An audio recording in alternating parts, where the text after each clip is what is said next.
Hello, my fellow movie fans, and welcome to another show of Feast of Films Theatre. Today starring Matthew Black and Ethan R. Hill. There, that's the intro. Oh, yeah. Classic. Classic. Hello, my fellow movie fans. Welcome to another episode of A Feast of Films. I'm Ethan R. Hill, and with me, as always, is... Matt Black, what's going on, my fellow movie fans? Here we are again to talk about more movie stuff, as always, as every week. Yeah. Good week for movies for you, Matt? Good week for shows? I don't know. I was doing a lot of work, so I didn't have a lot of time to watch a lot of TV or a movie this week. But, it was pretty good. I watched an episode of Vikings last night. Pretty good episode. Good. Yeah. Awesome. Yeah. I can't remember if I watched anything else of any great significance. But, yeah, so maybe, maybe not that exciting. Not enough to talk about on our podcast, anyway. Hey, who knows? Maybe it'll get exciting. We're off to a great start. I did not watch movies. But I'll tell you, Matt, when we were looking through the 2014 list, though, that was fun. Just going through all and seeing all the really great movies and getting, like, all those memories come back. Like, oh, yeah. It's one of those things, man, where I was kind of mentioning to you last night. Like, I do not feel like I'm a very good judge of figuring out when movies come out, because I will see them on a list and I was like, wait, that movie came out the same year as this movie? I'm like, they feel so like separated by time, but yet apparently they were the same year. So all I know is I'm a terrible judge of figuring out what year movies came out, but it was fun. I just loved looking into this episode and looking through 2014. There's some really, really, really great movies this year. Dude, my list is like, it's literally it's 22 movies long of like top movies, and I had a really hard time picking like even just a couple to talk about. So there's gonna be, I have a long list of honorable mentions that we might dive into, but like, it was hard, and even like the bad, like my bad movies is a very small list in comparison. So I'm kind of curious. It's not very big either. I think I have 5 in total. That's about what I have too. I'm curious if they line up, but like, yeah, it'd be for interesting. me, it's like, honestly, man, it was such a good year, and like, I honestly, maybe upon reflection, a bunch of these films won't be as good, but like, for me at least, it was such a good year. But it was also like a year that I went and saw a lot of movies and just had a lot of positive experiences too that year when it came to movie watching, so that could be it too. I'll fully admit that might skew my perspective a bit on these things, but overall, like man, I was very happy mentally revisiting most of these, and it was just like even just going through the list, I started in January and there was like already 4 or 5 just in January. You're just like, damn, here we go. Like, it's gonna be a hot year. Yeah. So do you wanna start us off, Matt? What's yours? What are your top picks for the best films of 2014? So yeah, 2014 for me, there was a lot of surprise films for me, and that's kind of what took my top picks. There was movies I had expectations on, and there was films I was like, I can't imagine this being anything good. I guess I'll just go check it out, see what's up. And then you watch it, you're like, oh my god, this movie's amazing. And 2014 had so many films like that, where I just went in expecting literally nothing. And I came out and I was like, that movie was amazing. And so for my top 2 picks were both just surprise films that were just so fun. I had such a great time with, in 2 very different ways, because they're 2 very different films. And I did a tie this week for the best film, because I thought that was fair. I had to break it down to at least 2, I felt, and I thought tie was pretty good. So my 2 best films of 2014 is, 1, the Lego Movie, which is just absolutely great, and number 2, John Wick, which was absolutely great, but like so completely different, like two man. sides of the spectrum as far as films are concerned, but both, I had so much fun. And they're on my honorable mentions, man, so like we agree here. Yeah, like they were just a surprise. It was amazing going to see them. I'll talk about the Lego movie quickly first here. So again, it was just fun. I had laughed the whole time. Like it was just a really genuinely funny movie. A Lego movie's coming out. I'm expecting like heart. Yeah, like it has heart, it has character, it has feeling, emotion. And again, like just its level of comedic timing and how much it made me laugh really surprised me. Because you see this movie, I remember hearing about it. Well, they're making a Lego movie, and it's like, well, what the hell are you gonna do with a Lego movie? I mean, like, but okay, make it. And it was amazing. It was so charming and full of character, and just it was so much fun. I love how Emmett was just supposed to be this master builder, but he was just literally so bad at building things. It was just great. Sorry, what was your question? Oh, no, wait. Did you think it was going to be a dumb movie? Like, just from hearing about it and seeing anything? I totally thought it was going to be dumb. I was like, this movie, you watch the trailers, you're like, this movie looks like it's going to be kind of a dumb movie, but I'll go check it out anyway. Because I don't know, I like to go see movies. It was probably the only thing playing that week. I don't know. But I went to it, and I was like, this movie was amazing. That scene where Morgan Freeman's, like, the wizard guy, when he gets Emmett to build that, like, and I can't remember if Emmett built, like, he builds a bunk bed or a hot tub. I can't remember exactly what he built in that scene. I want to say it's a bunk bed that turns into something, I'm pretty sure. Yeah, like, is it a toilet or a couch? No, I think it's a couch. Something like that. It was, anyway, he builds this thing, and just when Morgan Freeman's character is like, that is just the worst. Like, even talking and thinking about it makes me laugh. Like, just seeing his little wizard head there, being like, that is just the worst. just cracking on him. But it was a great story, great cast of characters, and great actors, right? To fill all the roles. The voice actors were phenomenal. Then you had like Will Ferrell in there for like the live action bit. That was great. Lots of fun. Everything is awesome. The song was just killer, right?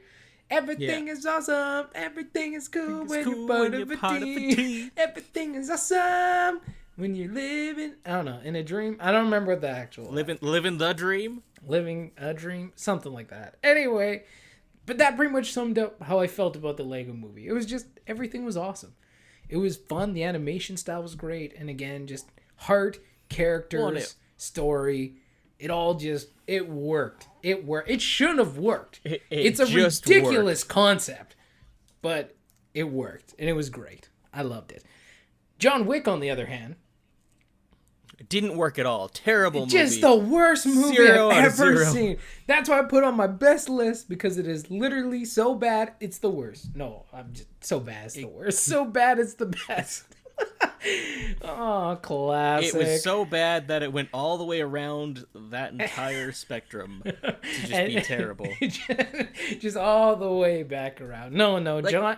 I feel like this is another one where it's the trailer thing, right? Like, the trailer made it look, at least for me, the trailer looks stupid. Not even so much the trailer. It was just, for me, I think at the time especially, Keanu Reeves isn't like as big as he is right now. He was in his slump before this movie came out, right? Like, he had his big peak. Like, they did the Bill and Ted stuff when he was younger. He had his big peak during The Matrix. And after that, though, he didn't really do anything like overly super memorable for a while. He kind of faded into the obscurity of Hollywood, right? I think he was in Constantine. That was a film, right? Yeah, like, he did that. Yeah, I liked it. Like, he did other stuff, but he wasn't like, oh my God, Keanu freaking Reeves. There was a lot of personal stuff in his life, too, because I believe his longtime girlfriend had passed away. It's like, that's where, you remember those sad Keanu memes and stuff like that came out? That's around that time is when he was dealing with that loss, and he was just trying to find himself again. Like, it's a really, like, when you look into his story, it's a really tragic one. Oh, yeah, no. The fact that he's bounced back. And John Wick was really him kind of dealing with some of that stuff and addressing that and coming back and bouncing back. And like you can tell that there's just a passion to the entire franchise, let alone just the first movie. Yeah, exactly. And like, yeah, I'm not saying like he went into obscurity because he just didn't do anything. Like, yeah, we know he had like personal struggles, and when you look at Keanu Reeves' life history, you're like, damn, that guy went through some shit. But he's still so kind, so gentle. Like, he's still just a genuine, super good human being. Those things didn't change him. They didn't make him bitter or angry, anything like that. At least from like as he deals with the public and stuff and his fans. And when he made John Wick, yeah, that was the moment like Keanu Reeves came back. Like, he's at his best. And then after that, it's been all uphill for him right now. Like, as far as his career goes, like, he's in everything. He's in like literally everything. Like, he's Duke Kaboom in Toy Story, right? He's in Cyberpunk 2077, a video game. Where else is he at? I don't know. He just does like all the stuff. And you got, of course, the 3 John Wick movies, and they're working on a 4th. So he's just having, Bill and Ted, they're making another Bill and Ted film, right? Another Matrix. He's having a Keanu-sance. I think I've seen that referenced on social media. It's like a Keanu-sance or something. I'm cool with it though. Like, but he's, again, like, well, yeah, 100%. He's been doing great. He's been doing great, and it's good to see like good people, having success, and people who have been through their troubles and their battles being able to be successful and come out of those slumps and have a successful career. And everyone just genuinely loves the guy because he's just genuinely a great guy. And that's always good to see in this world, especially when you look at like Hollywood and stuff. But as far as the movies, the original, man, it was so badass. Like, it's so much different from the Lego movie, but I went in there not expecting a lot because Keanu Reeves hadn't been doing like too much. And I was like, okay, this is going to be your standard action, like shoot 'em up kind of movie that will probably be pretty thin on plot, but whatever. It should have cool action. What I wasn't expecting was the actual film of the story. What I wasn't expecting was the actual characters and the world that they created. What I wasn't expecting was how they took the audience and got them immediately invested in the film. So invested that you're like, I'm totally behind you, John Wick. And that's ultimately, I got a point about that a little later, but that's what made this film such a great success. Number 1, the action in this film was super awesome. It literally created like its own new action style of shooting people in the head. Like that gun fu kind of style. You know what I mean? Like mixed like martial arts and like quick movements. Pop, pop, pop. Flip people over. Pop, pop. That was awesome. The action in the John Wick films is great, and it just keeps getting better. Every film, it just gets better. Like 3 was amazing for the action. 3 was amazing. So I'm excited to see what they do when they do 4. Yeah. Yeah, you betcha.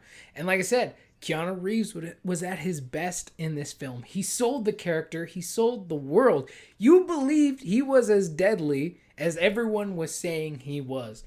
The Baba Yaga, right? Yeah. You believed that. He sold that, not just through the action, but he sold that as the character and how, like, through the emotional performance as well. Like, you believed Keanu Reeves was the Baba Yaga, that he would F some people up. And you wanted him to.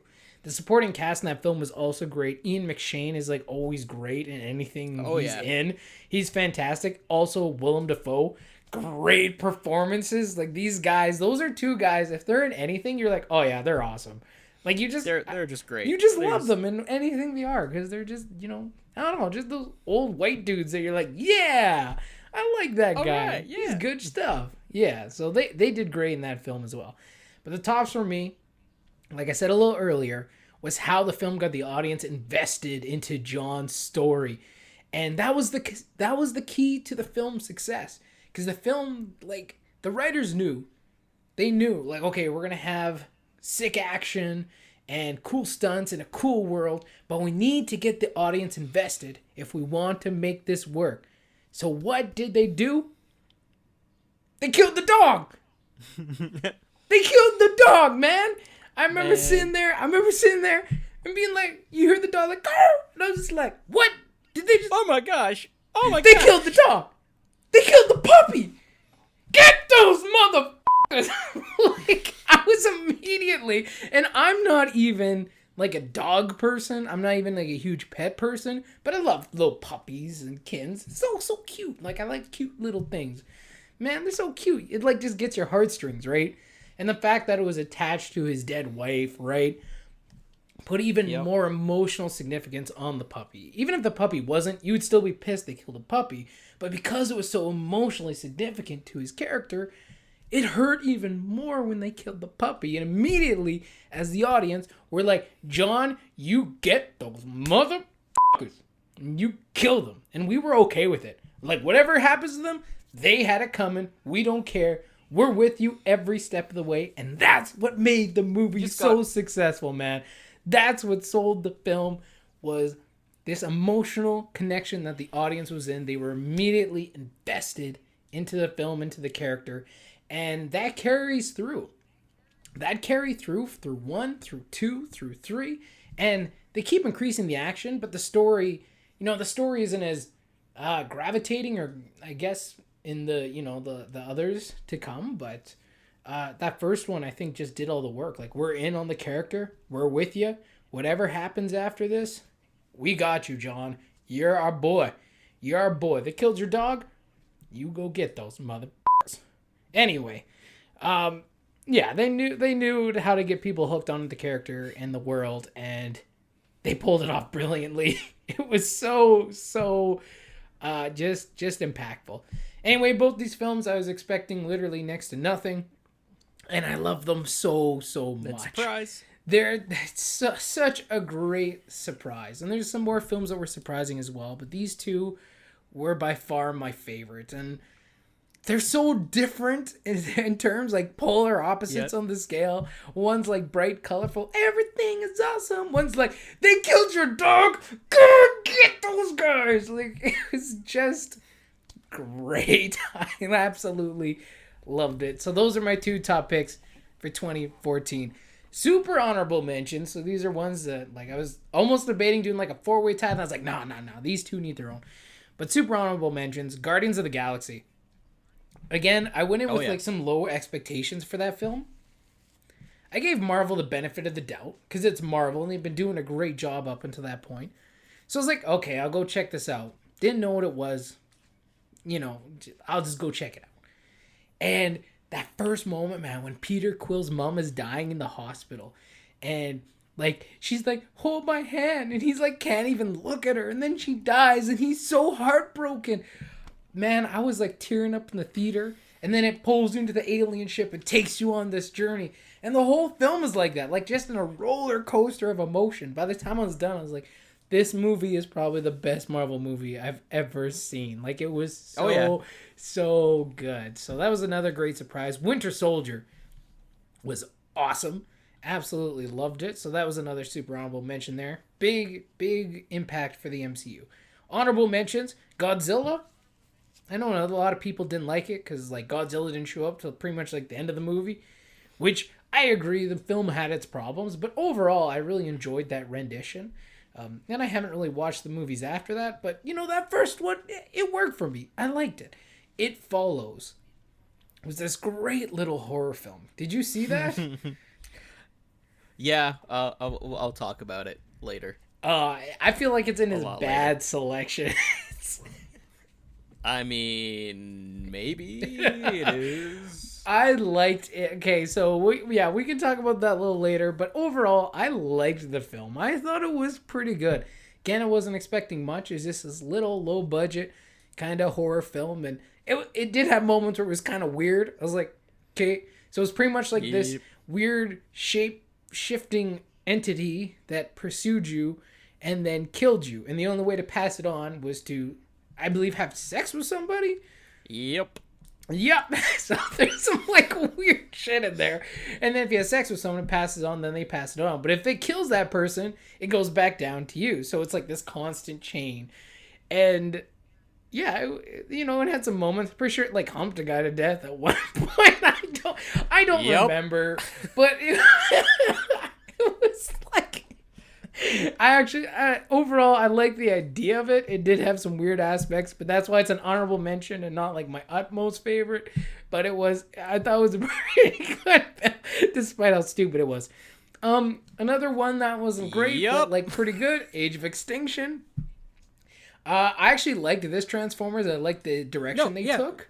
And it was just like the end where they like the Decepticons were like this weird digital thing. I'm like, that's stupid.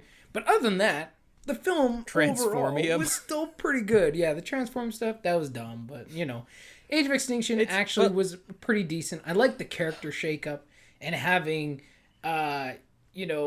what's his name? God damn it. Mark Wahlberg in there. He was a good dad. He reminded me, I'm like, that's the dad I want to be. Just throw a bat at some kid. Like, get out of here, man. Whipping bats at people. It was awesome. But like the thing is going from like where Transformers 2 and 3 was kind of like, okay guys, this is getting old, and then suddenly Transformers 4, as like not great as it was still refreshing. It was a nice change of pace. I was excited. I'm like, where's this gonna go? I can't wait for the 5th movie. And then we talked about the 5th movie. Yeah, it was just terrible. It's just very much like a Star Wars situation. I love Force Awakens. Where is it gonna go next? Okay, Last Jedi is pretty good. Where's it gonna go next? Why? That's pretty much the exact same situation. Age of Extinction, that was pretty good. Where's it gonna go next? Okay. Because Age of Extinction actually ended off at like a decent place, and they had a lot of potential going forward. But yeah, no, they just totally ruined that. Other honorable mention, Dawn of the Planet of the Apes was a really good entry. Probably, I don't know if it was my favorite. It might be my favorite out of the trilogy, because I think it blended Rise and War like kind of perfectly. Like it had elements of both, and I really, really dug it. That's the trick though with that reboot. Like I love Planet of the Apes, like all the way through from like the old '60s ones to like the new stuff. I even enjoy the Marky Mark one. I think it's fun. It's not great, but it's fun. Yeah. That trilogy as a whole is one of the most perfect movie trilogies ever. Like I know some people have a problem with Rise, but honestly I don't really have a problem compared to like the other problems with the other Planet of the Apes movies. Like it's fair enough. Pretty near flawless. Sorry, go ahead. Dawn and War are amazing and should have won all the Oscars, but they didn't, and I'm very upset by that. The only issues I guess I have with those films is more like on the marketing side of things. Like the names are kind of weird. I feel like the name should have been in like different places, because you had like Rise, Dawn, then War, but like what actually happened in the movie wasn't necessarily Rise, Dawn, and War. You know what I mean? Like definitely Rise and Dawn I felt like could have been probably they're switched so similar around. in title, right? Yeah, I guess the idea is kind of... Anyway, that was weird. And then the marketing for War of the Planet of the Apes was like outright not what the film was. And it's like, look at this action movie, and then it turns out to be this like really intense drama. And then there was like no action like at all till the end, right? And for me, that's fine. Like I love good dramas and character stories. I'm down with that. It's like, but pitch that, man. Pitch like the best things about your film. And I get it. Like they trying to like reach out to the majority of people, which are going to be down for apes getting into fights with people. When you call it War of the Planet of the Apes, but you don't have much war going on. Like, I get where people are like, yeah, okay, what? But it was a great movie overall. Oh, yeah. The Equalizer. Didn't realize that came out in 2014. I felt that was a much older film, but apparently it's not. So, Equalizer, Denzel Washington was great. Gone Girl. Oh, my gosh. Yeah, Ben Affleck, that was man. So intense, man. Oh, dude, I was literally scared of my wife for, like, a month after that. I felt like I was like just gonna get like, I'm like, don't Gone Girl me. I'm sorry, I didn't do it. I'm just gonna just hang out in my room because I'm kind of scared of you now. I'm not gonna lie. Gonna get framed for murder. Gonna get framed for murder. Gonna get framed for murder. Yeah, or you're gonna like slit my throat. Like I was just freaked right out, man. It was hilarious. But no, that was a great movie. Really intense. Another great surprise was Kingsman: The Secret Service. Yeah, I remember going to see that film with my wife, and we were both like, what's on? Because we wanted to go see a movie, but like there was nothing really great planned. So we're like, okay, let's go see this Kingsman. And it was wonderful. Like it was just, another great surprise, fantastic film. It was just awesome. The sequel, yeah, not so much. I haven't seen the sequel The sequel's like, yeah, it's okay, but it's nowhere near as good as the original. And then we'll see what happens after this. But no, that first Kingsman was great. Great. Big Hero 6. We talked a little bit before the podcast about this film.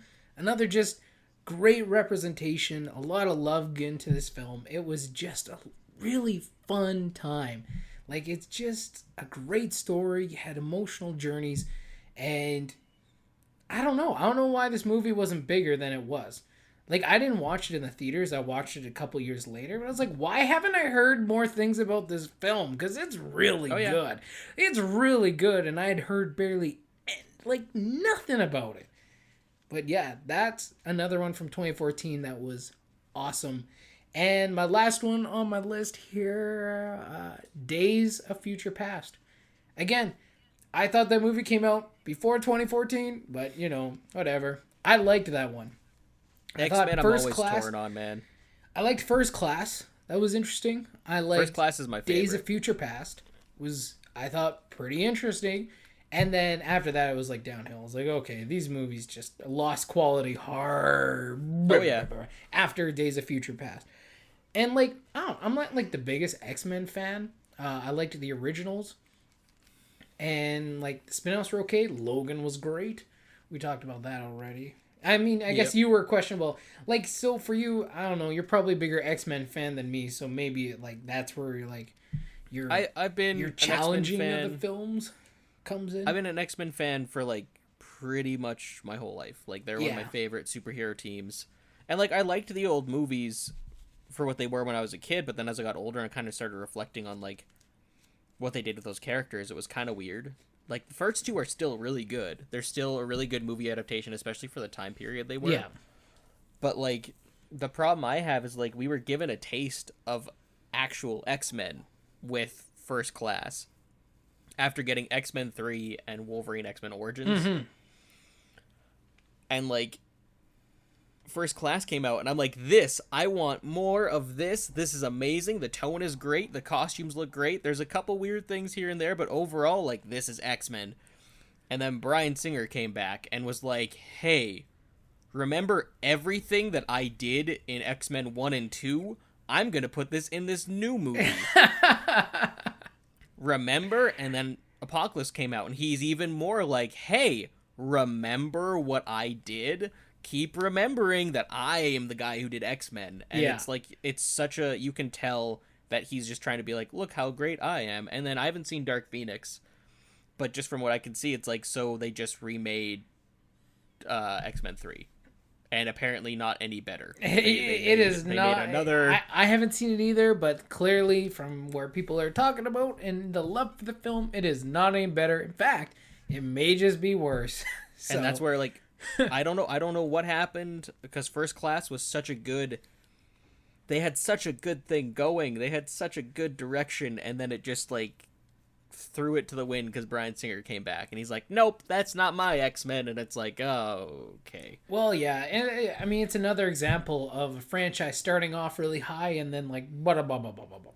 And it comes down to, it's a director's ego. I was talking about this last night, actually. If I was given the chance to make one good film, or even just a trilogy, like say I got to mess with Batman, or I got to mess with Spider-Man, or I got to do something like that. If I could make one good film beginning to end solid, or a trilogy beginning to end solid, I'd be content doing that and then moving on and letting someone else do their interpretation after that.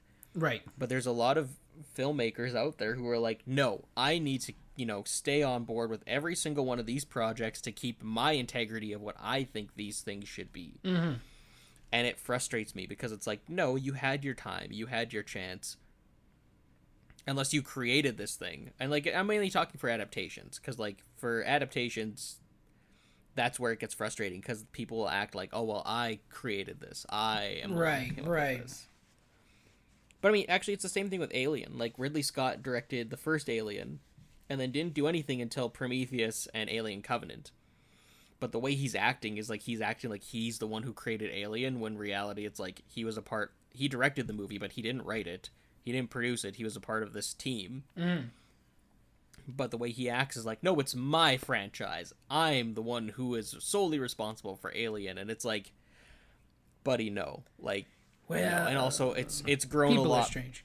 Well, it's grown a lot past him as well as a filmmaker, like, because I mean, Alien's James Cameron, all the comics and stuff that Dark Horse and those guys did too, like the Alien versus Predator franchise. He doesn't acknowledge that predators exist in the Alien universe. Right. He's very against that. He's like, no, the predators can't be in this Alien universe. And it's like, dude, Alien vs. Predator has been a thing since the 80s. Just accept that it exists. Accept it exists. But he's very particular. And there's a lot of filmmakers out there who are like that, where they have an idea that their vision and their idea is more important than the characters and the stories themselves. And I think that's a big problem. But yeah, that's for just... sure. And to tie it back to X-Men, that's my problem with X-Men, is that it became about two people, and like one was not intentional. Like Bryan Singer made it about himself, but then the studio made it all about Hugh Jackman. And like, as bad as it's gonna sound, that's one of the reasons I loved First Class, is Hugh Jackman wasn't in it and wasn't the main focus. Right. Because Wolverine shouldn't be the main focus. He's the coolest character, but he's not a great character. Well, until you get to movies like Logan, where then, cool, that's the one way to make him interesting, is to kill off all his friends and isolate him after he had that taste of friendship, after he had people he cared about. But while he's part of that ensemble, he's not the most interesting character in the room. He really isn't, but they keep framing him like he is, and I feel like it's a disservice to the rest of the X-Men, because at the end of the day, the strength of those characters is the ensemble, but we never really get to see the ensemble. We get, like, we do, but we don't, like, you never get that Avengers moments with the X-Men. You never get that, like, when you finally see those 6-7 heroes together, and you're like, yes, this is what I've been waiting for. You didn't get that with X-Men. You're That's just like, they're just there. They're just the X-Men. They're always together. That's Yeah. an interesting point. But I mean, like, I guess, like, from a marketing standpoint too, and that's the difference between people who have been fans of X-Men and people who don't really know sweet tweet about X-Men, other than like, oh, Wolverine's pretty cool, or they saw like the animated version back in the day, right? The cartoon. So, like, yeah, I get they're pitching like they're the most popular character for the films and the marketing, right? And like try and get him in them. It's the Venom syndrome. It's the idea of like, man, you know who everyone loves? Venom. We should make things about Venom. Venom is one of, like, he's a cool Spider-Man villain, but he is arguably one of the most boring Spider-Man villains. He's not a great villain. He's not a very interesting one to watch. He's cool to look at. But when you break down the core of what his visually, character he's interesting, yeah. But everyone's like, oh man, but we gotta put Venom. We gotta get Venom. I can't wait for them to do Venom. I'm like, I can 100% wait, because there are so many other interesting villains you can pull from. But no, it's gotta be the symbiote. I want to see Spider-Man in his black suit. Why? What does that add? Because as humans, we're simple creatures. Because it looks cool, man. And it's like, okay, but like, that's the problem that I have with, and I guess that's where I'm kind of getting with superhero films at this point. I love superheroes. I love superhero films. But I'm getting tired, man, because it's all about, let's recreate this thing that I know now because I researched a bit on comics. Let's put this in here. And that's why I feel very strongly that Civil War was just called Civil War, because it was a popular comic. It wasn't because it had anything to do with Civil War. It was a popular comic, and then they made it that way. Well, no, I don't think necessarily that was it. I think they just took ideas and stuff. They constantly look around for inspiration.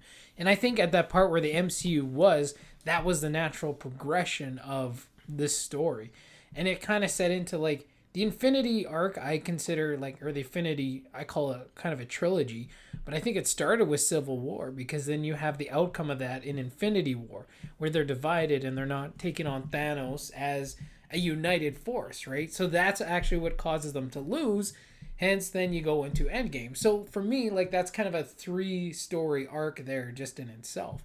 So I think that was just the natural progression of where even like where Tony and Cap were and the fallout of Age of Ultron.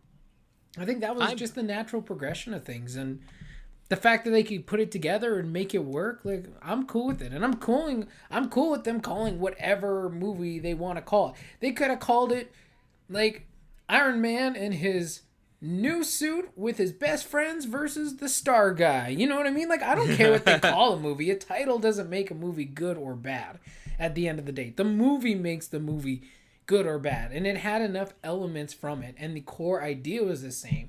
But then they do their own version. Like, they take a story that has similar themes to Civil War, and then that's what they use for the title. Because, again, people, maybe because it is popular and people understand it, but to me, that's just good marketing, and I can't hold that against them. I might actually have an idea for our next one of our next episodes, because I think this leads into a larger discussion about adaptations, and I want to talk about that in depth with you, because I have a lot of thoughts about adaptations, and I'm kind of curious about your feelings on them as well. Fair enough. So, because there's a whole thing we could get into about whether or not how true to an adaptation should you stay, how... No, man, I can't even start listing them all off because it's a huge topic. So I want to save that for a different day. But, like, I don't know. I'm curious. I'm excited about that conversation. Sounds good, man. Anyway, those are my honorable mentions. Best films of 2014, baby. Just, again, recap. Lego Movie, John Wick, #1, man. Those are great. Those are great films. A lot of fun. A lot of fun. Anyway, Ethan, what worked for you in 2014? Well, I'll start off. I want to address a bit with Lego Movie and John Wick because they made my honorable mentions. They weren't my top picks. Okay. Lego Movie, I really loved. I didn't see it in theaters, but a friend of ours lent us the DVD, and we watched it, and we're like, okay, why didn't we go see this in theaters? Mm-hmm. The one place it did lose me, and it's just because it's confused. Like, it's a kid's movie, so I can accept it. Yeah. But it was just really confusing logic at the very end. Because, like, then it popped into the real world, and it's like, wait, so is everything in this movie happening in this kid's head? Or is this actually happening? Is there some kind of weird dimensional thing? Like, what's going on? I'm really confused now. But, like, I can also just accept that. But yeah, I can accept it at the end of the day. It just, that's the one part of the movie that really took me out of it for, like, about 5 minutes. Mm-hmm. It was just like, wait, what's going on now? Wait, this is all... Like, I like that, and it works as its own. It works as its own device, being its own singular movie. The only problem is as soon as you lead into the idea of having sequels, and I never saw the second one. I haven't heard great things about it, but like, yeah, I never saw it too. I saw Lego Batman, and I didn't see Ninjago. Lego Batman was fun. It was really great, yeah. Like, I thought it was a really good Batman movie, actually. Like, it took the piss out of a lot of Batman, but it was really good. But as soon as you open it to a sequel, it's like, okay, so is this next movie all in this kid's head? Like, what's going on with it, kind of thing? So that's where I'm a little unsure about that concept, but I don't hate that concept. Okay. So overall, I enjoyed it. Yeah. John Wick, I saw the trailer for, and my roommate was excited for it, and I'm like, this looks like the dumbest movie I am ever going to watch. Mm-hmm. Because the trailer was literally like, it's like, you killed the dog that was a gift from my dead wife, and now I'm coming for you. And I was like, what? People keep saying, like, I'm back, and I'm thinking, I'm back. Yeah.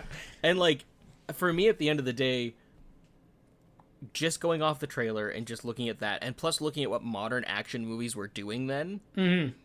It looked dumb. And the trailer, even like my roommate says, yeah, no, the trailer was not a good movie. The marketing was not great, no. He was expecting just a dumb Keanu Reeves action movie. He's like, that's all I'm getting. And we got arguably one of the best action movies to come out ever. It has the best story. The second one has good world building, and the third one has the best action, but the first one has the best story. Yeah, I agree with that. And even how they set up the character without actually revealing anything about him, which I loved. Like, just that scene where he opens the door to the cop after he's like killed a bunch of guys at his house, and he's like, "Hey, John, you back working?" "Yeah, just dealing with some personal business." And it's like, okay, have a good night. No one else with John Wick. Everyone's like, cool, man. Like, yeah, and like that when John Leguizamo calls the big bad, and it's just like, hey, so or no, when he gets called, and he's like, so why'd you hit my son? Why'd you hit my son? It's like, well, because he stole John Wick's car and killed his dog. Yeah. And you just get an oh, and he hangs up the phone. Yeah. That's all you need to know about John. That's all you need to know. And, like, it's just, dude, it's so good. The world building is so well done. That's a world that, honestly, you could play in any movie. They've talked about doing, like, an Atomic Blonde crossover with it. They want to do a TV show with it. Like, there's so much you can do in that world that they built, and they did it so well just by the first movie. Like, it's so good. It's such a good movie. It's one of the best action movies ever, and, like, I'm really happy that it made it to your top list, because, it was... For sure, man. And like you said, like, the storytelling itself was just great. Like, and you just made such a clear point, because one of the main rules of storytelling is show, don't tell, right? They never tell you, oh, John Wick's a badass. They show you by how everyone else around him is like, oh, shit. Like, nah, I'm good. Like, I don't feel like dying today. And, like, the Baba Yaga. And then as just how he acts, you're like, dude, he's totally this guy. Like, you get it. They show you through other characters' reactions before you actually see him, like, wreck shop. You know what I mean? So it was great. And then when he does, you believe it. Yeah. Man, like, it's... They set up the expectation, and then they deliver. There's no doubt there. For my top picks, because I think it's time for me to discuss the films I like. For sure. So I went in being like, you know what? I'm going to stay away from big budget studio films because I really want to give shout outs to, like, the little guys, the guys who don't really get recognition. And I went through the list, and the problem I ran into with that is the three that I picked, because I have a top three, and I don't really know what order they are. They're three films that really... I enjoyed the other films. I really love the other films. They do make me feel things. These are ones that have, like, outwardly made me, like, cry. They actually made me... Like, they made me feel. They made you feel stuff. And I'll talk about, like, the one I'll talk about first is Big Hero 6. Because I rewatched it last night, too. Because I'm like, you know what? Sure, I'll throw something on, and it's on my list. I should probably revisit that. And I was not emotionally prepared to deal with it. Like, I was sad the entire movie. Like, but, like, in a healthy sad. Not like in a, man, now I just am in a bad mood. Yeah, like, no, I get you. There were things in that movie that I was not emotionally prepared to deal with, and, like, it brought up, like, old emotions and new emotions in me, and, like, things I need to address in my life, which is just, like, it's a whole mess in my brain because of this movie. But it's so good. It's so good. It's got a great cast of characters. It's got a great voice cast. It's got a great story. Like, they set up this, like, beautiful brother story. It's like these two brothers are gonna go on this adventure together, and then it's like, no, they're not, and then it turns into a revenge story, and then it just, like, no, man, everything about it, like, just, I don't know why it wasn't, like, it's like you said, it got buried. It just disappeared for some reason, and, like, I think it came out ahead of its time, because even if this movie came out 2 to 3 years later, it would have done great. It would have been accepted. It would have been brought into this whole... I don't know. I think it's a movie that we need now. Mm-hmm. It's a movie we need now more than we needed in 2014. Because it's this weird thing. Right away, I was like... Because it takes place in the year 2032, I think. I don't remember year specifically, but yeah. We looked it up, and I think it's 2032. And we were watching it, and... It's not a dystopian future. It's not a utopian future. It's just a believable future of this weird, like, Eastern culture meets Western culture hybrid. But if the world turned into that in 12 years, I could see it. I could honestly believe that exists as reality. It was believable. And it was for an animated film to be believable. Like, that's amazing. That's so good. And it's such a good world building again. Like, Oh no, man! It was so good. I'm so happy I revisited it, and honestly, I forgot how much I actually love that film. Like, it was just amazing. Just oh boy. Oh, okay. I'm getting. Oh no. Breathe, Ethan. Just breathe for a second. And speaking of amazing, my second pick is actually Amazing Spider-Man 2, which is a weird one because no, that's the thing. I don't expect you to like it. Okay, good. I expect it to be on your like Amazing Spider-Man 2, and I want to do a video just on Spider-Mans in general at some point. I want to do an episode on that. Everyone who was in my theater loved that movie. Everyone else who saw it in another theater hated that movie. And I don't know why. Did you see a different movie? I've rewatched it like several times, yeah. and I still love it. I think I've talked about it before, but the soundtrack is great. I love the soundtrack to it. I like the characters. I love the chemistry between Emma Stone and Andrew Garfield. I really like what they did with Peter. I did kind of feel like Gwen's death I liked because it felt something. It resonated. It actually hit. I would have liked to have seen them hold off until the third film for that. But also, if they did get a third film, I would have loved to have seen here's how I would have liked to have seen the third film, and this isn't why I like the first, this isn't why I like the second one. I liked the Amazing Spider-Man franchise. I liked the first one and the second one. I like them a bit better than the Tobey Maguire ones, but that's because of the portrayal of Spider-Man and just kind of how they handled his character. Gotcha. For the third one, I would have loved to have seen him doing Spider-Man things, and basically he's decided to throw his entire weight into just being Spider-Man now. And the entire time, Aunt May is trying to set him up with MJ, but he keeps trying to avoid that. And that's what his journey is he's fighting the Sinister Six, and he's getting calls from Aunt May being like, Peter, you need to come home and meet my friend's niece. You really do. And he's just avoiding it.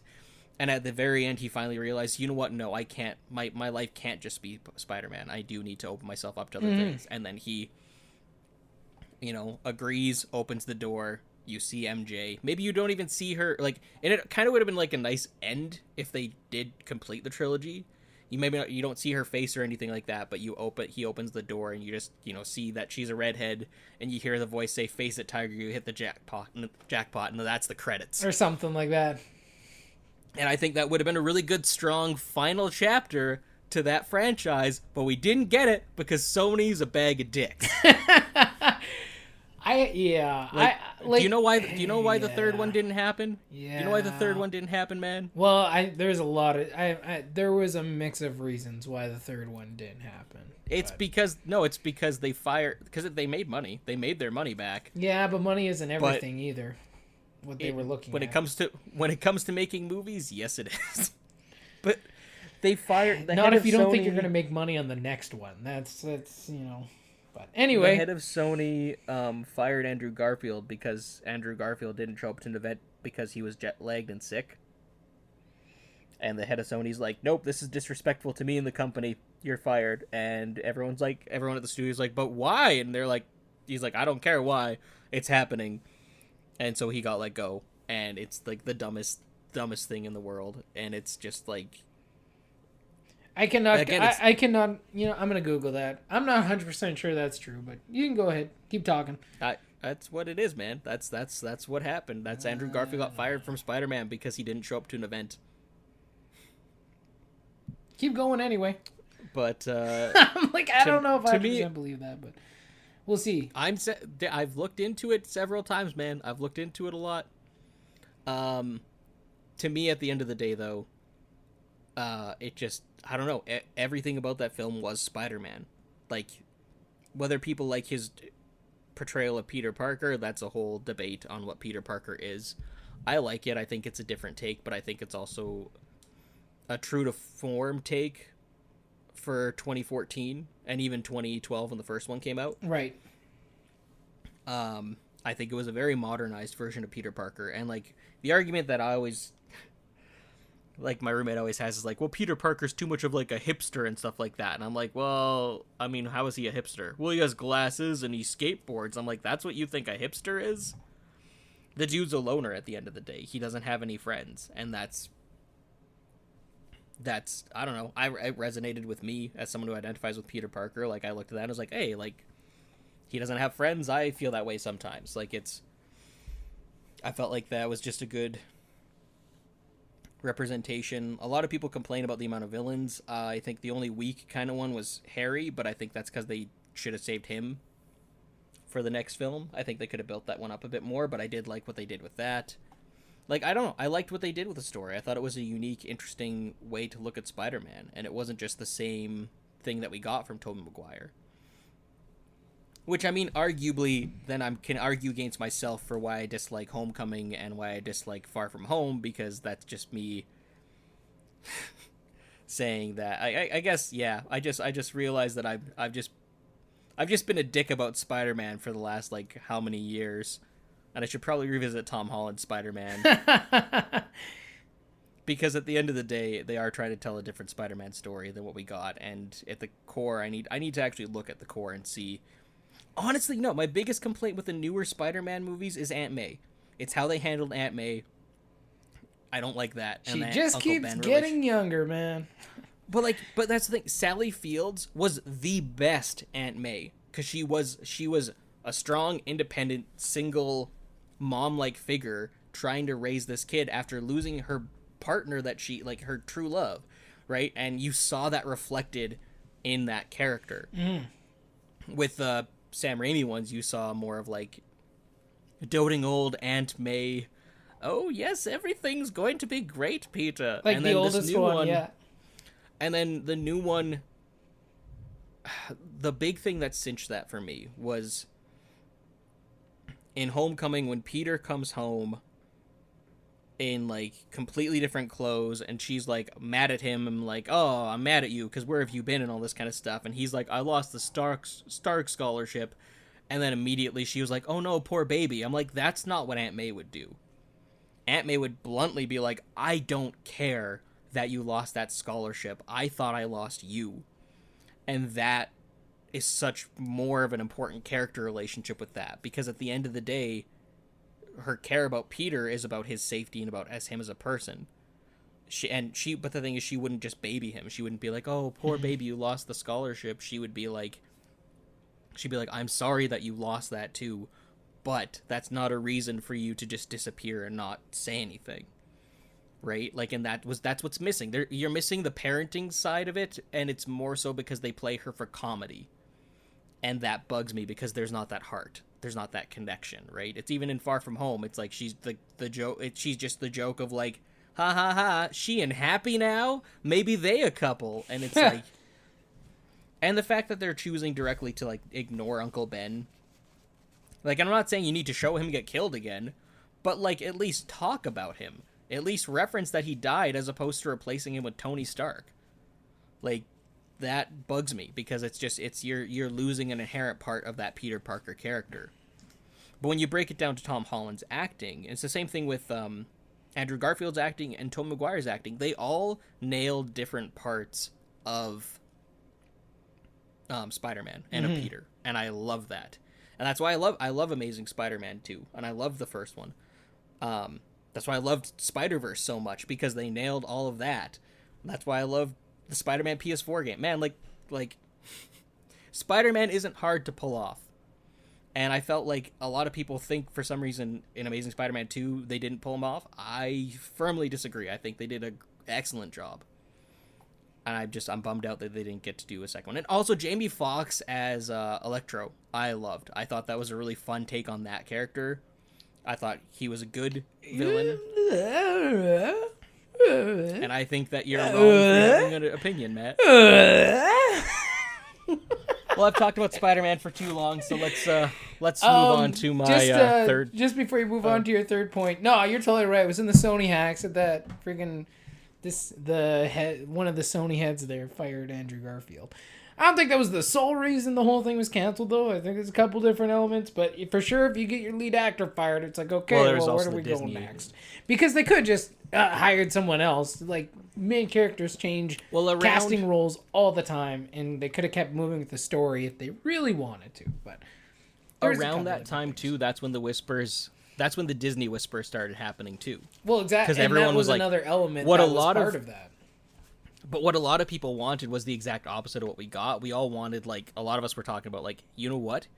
I'd love to see, like, 30-year-old Spider-Man, like, he's been around for a while, interacting with the Avengers. I think that would be kind of fun.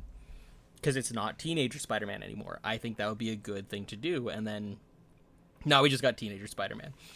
But yeah, that's questionable, too. Because then, like, where was he during the attack on New York, right? Like, okay, homie, you've been around for like that long. Where you been? Like, you can say the same thing about Batman and when Zod was attacking. And where was the Justice League when Zod was attacking? Well, we saw where Batman was. He was running around the street. Exactly. They literally showed it. Do the same. So that's the cool thing with Spider-Man, and I feel like people are forgetting that Spider-Man at the end of the day is a street level hero. He's this weird in between. That's true. Yeah, he kind of goes back and forth between the two levels. You have like Daredevil and Jessica Jones, Luke Cage. Those guys are like the street level heroes. Then you have Spider-Man, who's in between the two. Yeah. And then you have the higher levels, the Avengers. Yeah. And eventually Spider-Man joins them. So it would be really cool if they did that. We were like, trust me, we had this all figured out. Where like during the New York thing, he's over in Queens dealing with that stuff. He's dealing with the alien invasion in his part and trying to save the people in his city. So we didn't see that happen. We wouldn't have seen his story because he wouldn't necessarily be in that hub. Yeah, okay. And you could have got away with that. Yeah. And it would have been believable. I don't disagree. But again, it went the way that it did, and like I can't complain too much about the movies we got because we still got the movies. Fair enough. But anyway, for me, I think Amazing Spider-Man 2 gets a lot of unnecessary hate. I think it's not as bad as everyone says it is. But moving on from Spider-Man, I'm going to just talk about Guardians briefly, and then we'll get into my honorable mentions. Guardians of the Galaxy, I love. It is 1 and 2 are my favorite Marvel movies, hands down. I can't say enough good things about them. The soundtrack, the tone, the comedy, the action, everything is just great in it. And the thing I love about it, and I know you mentioned Winter Soldier, and I don't really have much opinions on it because it's not my favorite. It's like I don't think it's as good as a lot of other people say, but it's still a Marvel movie. It's still good, and I still enjoy it. Like, I'm not going to refuse to watch it ever. This movie's trash. But screw you. What I love about both Guardians and Winter Soldier is coming out in the exact same year. They set up 2 completely different tones for where their Marvelverse is going to go. Mm-hmm. That's the year that the Marvelverse split in 2. Because you have your serious, kind of down-to-earth, gritty ones, like your Civil War, your other Iron Mans, and stuff like that continue that trend of Earth-based and arguably stuff. And they continue that trend for the Russo brothers. But then you get your Guardians, which sets up, like, Doctor Strange, Ant-Man, Thor Ragnarok, Black Panther, all those bizarre tone ones, the ones that don't necessarily fit but still fit. If Guardians flopped, they wouldn't have continued that. But both succeeded, so we ended up getting 2 very different tones of movies that still weave together. Like, I love it. I love it when you, like, thinking about that, about how in the same year, in the same universe, 2 completely different movies came out. And I think that's where when people try and argue in favor of, like, going to the DC universe briefly, when people argue in favor of, like, you need to have that universal tone of, like, all these films need to feel like a Zack Snyder film. I think Guardians and Winter Soldier totally disprove that you can have movies take place in the same universe and have different tones and still have them cross over and make sense. Yeah. And so for DC, that's where I would have loved to have seen more of each of their films having, and they eventually got there with, like, Aquaman and Shazam. By the time they got there, they had their own feel to them, and I think that's good that they finally got to that point. But I feel like there's just this almost unspoken rule that every film needs to, like, feel the exact same, and I disagree with that. And I think Guardians proved that. I think Guardians broke the mold when it came to Marvel, and I'm really happy that it did. Because I don't think we'd be where we are if Guardians didn't exist or if it didn't succeed. Yeah, I think you're like partially right with that one. I think that was that was one of the bigger pieces of evidence that both could exist. I would give the credit though, really, it's like the first divergence to the original Thor. That's where I'd give the original credit to, but that's when we knew we could do weird stuff. Well, exactly it. Like that's like when Thor worked, it was like because you had up until that point only Iron Man, and Hulk, and those are pretty grounded for the most part Marvel characters as far as grounded characters go in the Marvel universe, right? But then you had Thor and the Bifrost and the Asgard and the Nine Realms, like, and it was a very different film compared to. And when that worked, they're like, okay, we can figure this out and make But then Guardians pushed that envelope even further. In my opinion, even like it just to pushed the extreme. Like to me, it pushed it to the extreme where, like, again, the thing I love about Guardians, even though it has like the Infinity Stones in the first one. You could show someone Guardians 1 and 2 and not show them any other Marvel movies, and people would be like, oh, okay. That's good. Yeah, that's all I need to see. Because they work without the Marvel movies, and I love that. I think that speaks to how strong of a franchise that is going to be on its own. That's where I'm a little concerned about the third one. Because, like, I want the third one. I'd love the third one to be the same thing, where it's like, it's such a standalone story that you don't need to see the other ones. And I believe in James Gunn. I firmly am behind him. I think he'll deliver, but I'm curious to see how it goes. I'm curious because, like, sometimes I just want to marathon like my trilogies, and right now it's very rare now that you can marathon a Marvel trilogy without having questions as to like where it's gonna go, or if you need to include the Avengers films, or if you need to include which other films are part of that marathon. Yeah. Right? It's like with certain runs of comics. Like there are certain runs I like reading just this section of this run, but now I need to read the entire arc for like every single superhero. Like it's a whole thing. It's a whole, I don't know. I think at the end of the day a movie should stand on its own, but be able to tie in. I don't know. I have confusing opinions when it comes to comic book movies, and I think again that goes into the adaptations conversation. Yeah, that's it. Yeah, but that's a tough question to figure out. Yeah. At the end of the day, man, I honestly, I don't know. All three films that I mentioned, I love, and they just make me feel a lot of emotions, and I don't know. I was really happy revisiting 2014. Yeah, it was regardless good, of other people's opinions. Other honorable mentions though, Whiplash. Whiplash was really good. I didn't get to see it. I wanted to, but yeah, I heard it was really good. The Guest, which I recommended to you last week, I'm recommending again. That one is a really, really solid one. Edge of Tomorrow with Tom Cruise, honestly one of the best. It's not a video game adaptation. It's actually an adaptation from a book into a comic into a movie. But like it's essentially video game the movie. Respawning. It's just oh yeah, no, dude, and it was really good. It was really funny. It was good action, good story. A Million Ways to Die in the West, I know a lot of people didn't like. I loved it. I thought it was a good, fun comedy. It's a Seth MacFarlane comedy, and I it wasn't very Seth MacFarlane-y. It was like MacFarlane-ish. Anyway, but I liked it. I liked it quite a bit. 22 Jump Street, which was just an excellent sequel to 21 Jump Street, which I enjoyed both those movies. Yeah, I was kind of mad on it. We talked about. Yeah, Dawn was good. Snowpiercer is really, really, really good. Didn't see that one. It's honestly, man, Chris Evans' best performance in my opinion. Like he has a monologue that's just gonna mess you up, but it's so good. Surprising on my list because I didn't expect to like it. Teenage Mutant Ninja Turtles. I liked it quite a bit because. So here's the thing. I'm a Ninja Turtles fan. Yeah. I'm a Ninja Turtle fan, and this was produced by Michael Bay. My expectations were really, really, really, really, really low. And I got a movie that was about as good as the first Transformers movie.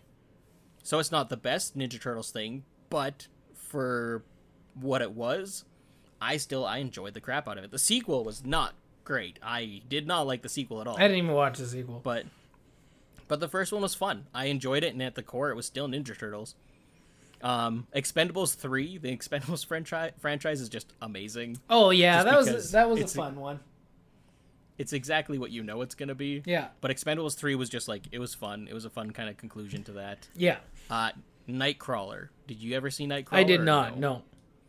That one is another intense one. That one's another, like, buckle up because it's gonna make you uncomfortable. But it's really, really, really good. We already talked about Gone Girl, John Wick, Kingsman. Dear White People. That was did not see that one either. It's a Netflix show now, but there was a movie first, and I was a little on the fence about what kind of movie it was going to be. Honestly, it's a really, really, really, really good movie, and I can't recommend it enough.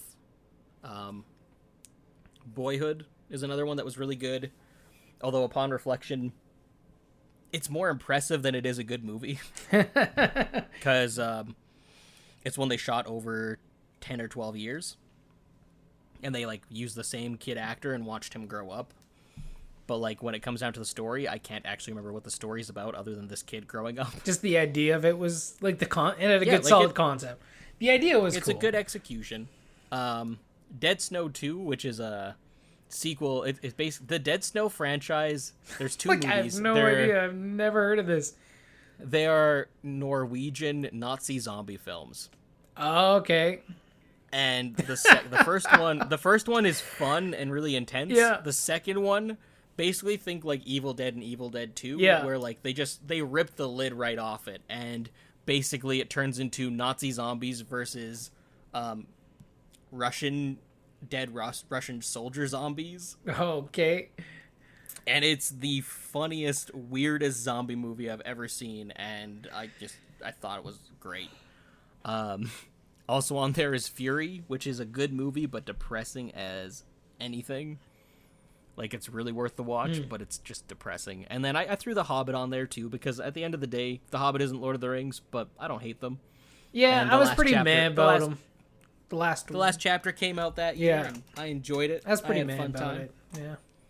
So, yeah, those are my honorable mentions, and I don't know, man. Overall, 2014 was just a solid year, and I just have a lot of really positive memories when it comes to movies. I think we can agree on that. Like, maybe we don't specifically agree which movies fit into, the good and bad of the year.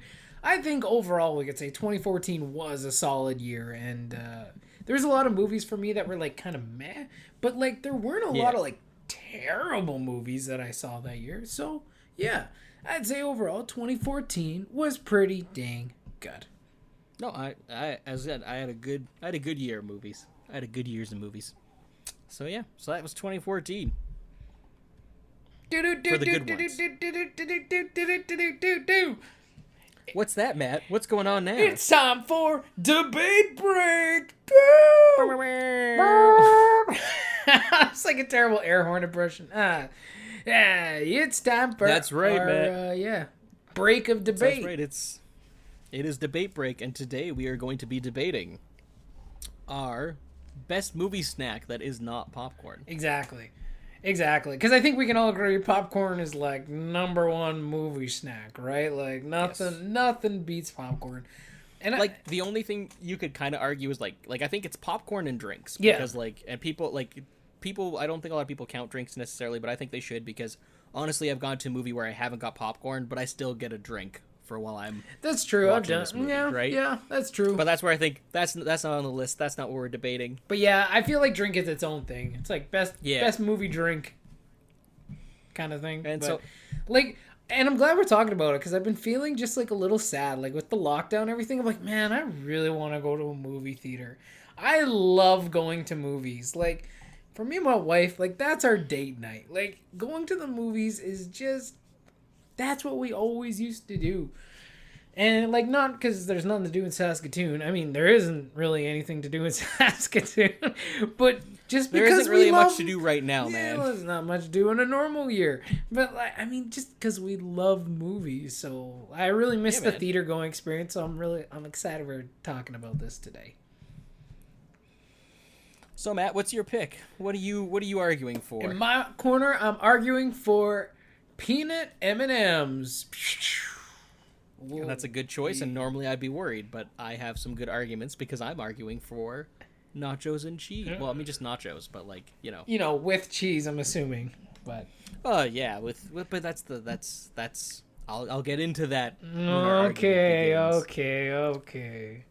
Who gets to go first? Do we rock, paper, good. scissors for this? Oh, you want to rock, paper, scissors? We can try. I don't know how well this will work, but like we could. Okay, ready? One, two, 3. Okay, this doesn't work at all.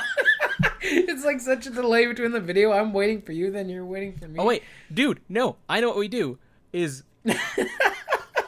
What if we pick whatever it is underneath like the camera, and then we reveal it at the same time, because then we can't change like last minute.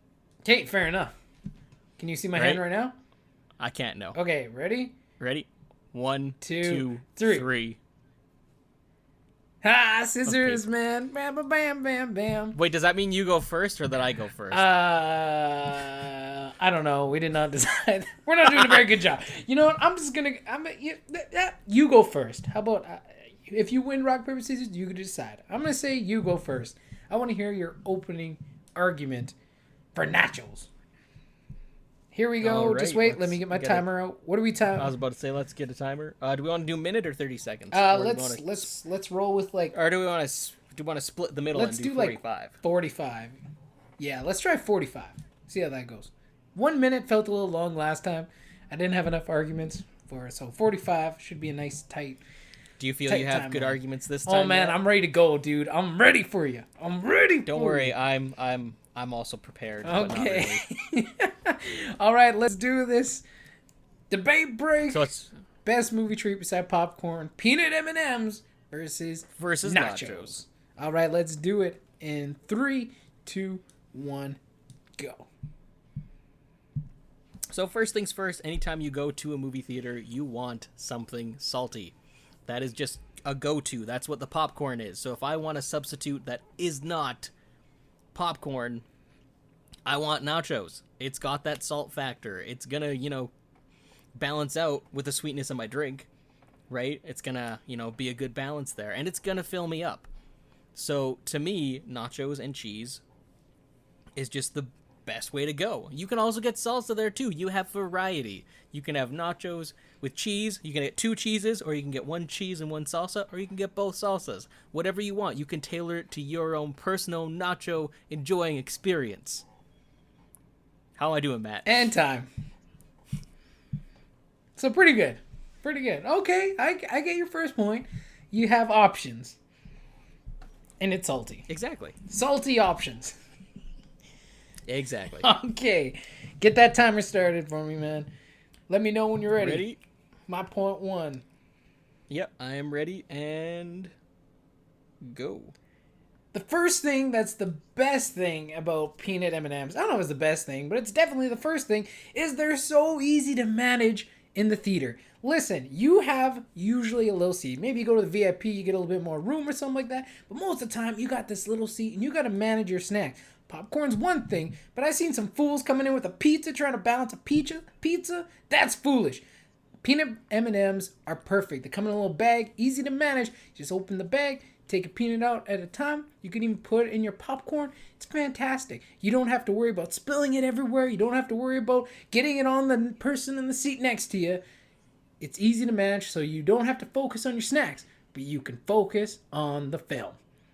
And time. Boom. What's up, man? Easy to manage. They come in a little bag. What up?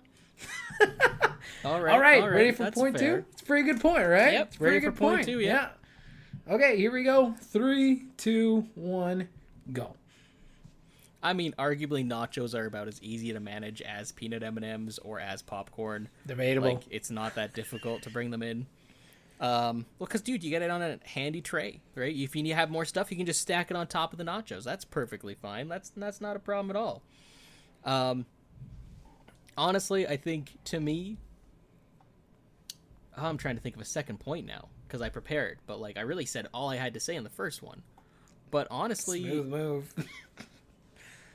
I don't know, man. I just think that my main point is that your point about being easy to handle is kind of dumb, because at the end of the day, you have other people with you. You can share the nachos. There's more to share.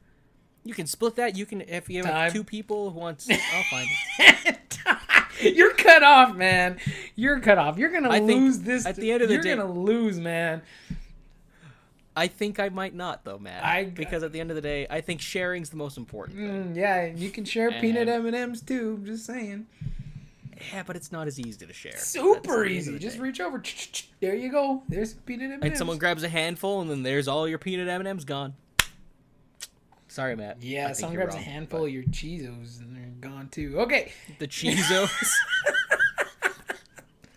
Okay. Ready? Yep. And go. So not only are peanut M&Ms perfectly easy to manage, arguably way easier than nachos, that you don't even need a tray. You just got a little bag. You just put beside you. Easy peasy. Done. Lemon squeezy. Point 2, they balance out popcorn perfectly. They are just enough sweet to balance out the salty. Sometimes I get popcorn drink, and I also get my peanut M&Ms because they're perfect secondary treat to popcorn. Okay? Because popcorn's so salty, sometimes the pop isn't even sweet enough to balance it out, but you get the peanuts in there, you get the M&Ms in there, the chocolate. It's just enough sweet, just enough salty to blend perfectly. And when you put them together, and you get a little bit of that popcorn butter and salt on those peanut M&Ms, you pop in your mouth. Oh, man. And so good. Time, man. That's time. I made it. I made my point. I have nothing left to say. Except my third point. All right. You ready for round 3? Yes, because I have the final, best, amazingest argument ever. Oh, I'm sure you do. Okay, ready? Yep, get ready for a mic drop. Okay, I'm ready. In 3, 2, 1, go. So, I think I mentioned it briefly before, but I'm going to get into it. Nachos can substitute for popcorn. Peanut M&Ms can't substitute for popcorn. Peanut M&Ms are just a side, something you can get with something. Nachos can replace popcorn, and I can get peanut M&Ms on the side with that too. So really, I can have both, and I'm not missing anything. Because I have the salty, I got the sweet, I'm good. I can replace popcorn with my choice. You can't replace popcorn with yours. Therefore, nachos is the best alternative to popcorn. Where's my microphone? And boom. I don't even care if I have more time. That's it. And I think that's the best argument, and I think I just won. Okay, ready for point 3? Yeah, as soon as I get my... All right, ready? And... Do I even need to give you time? Because I'm pretty sure whatever you say, I could give you 2 hours. You give me time. I could give you 2 hours, and you'd be wrong. You give me time. You give me time. All right, I got you 45 seconds right here, man. And ready? Yep. And go.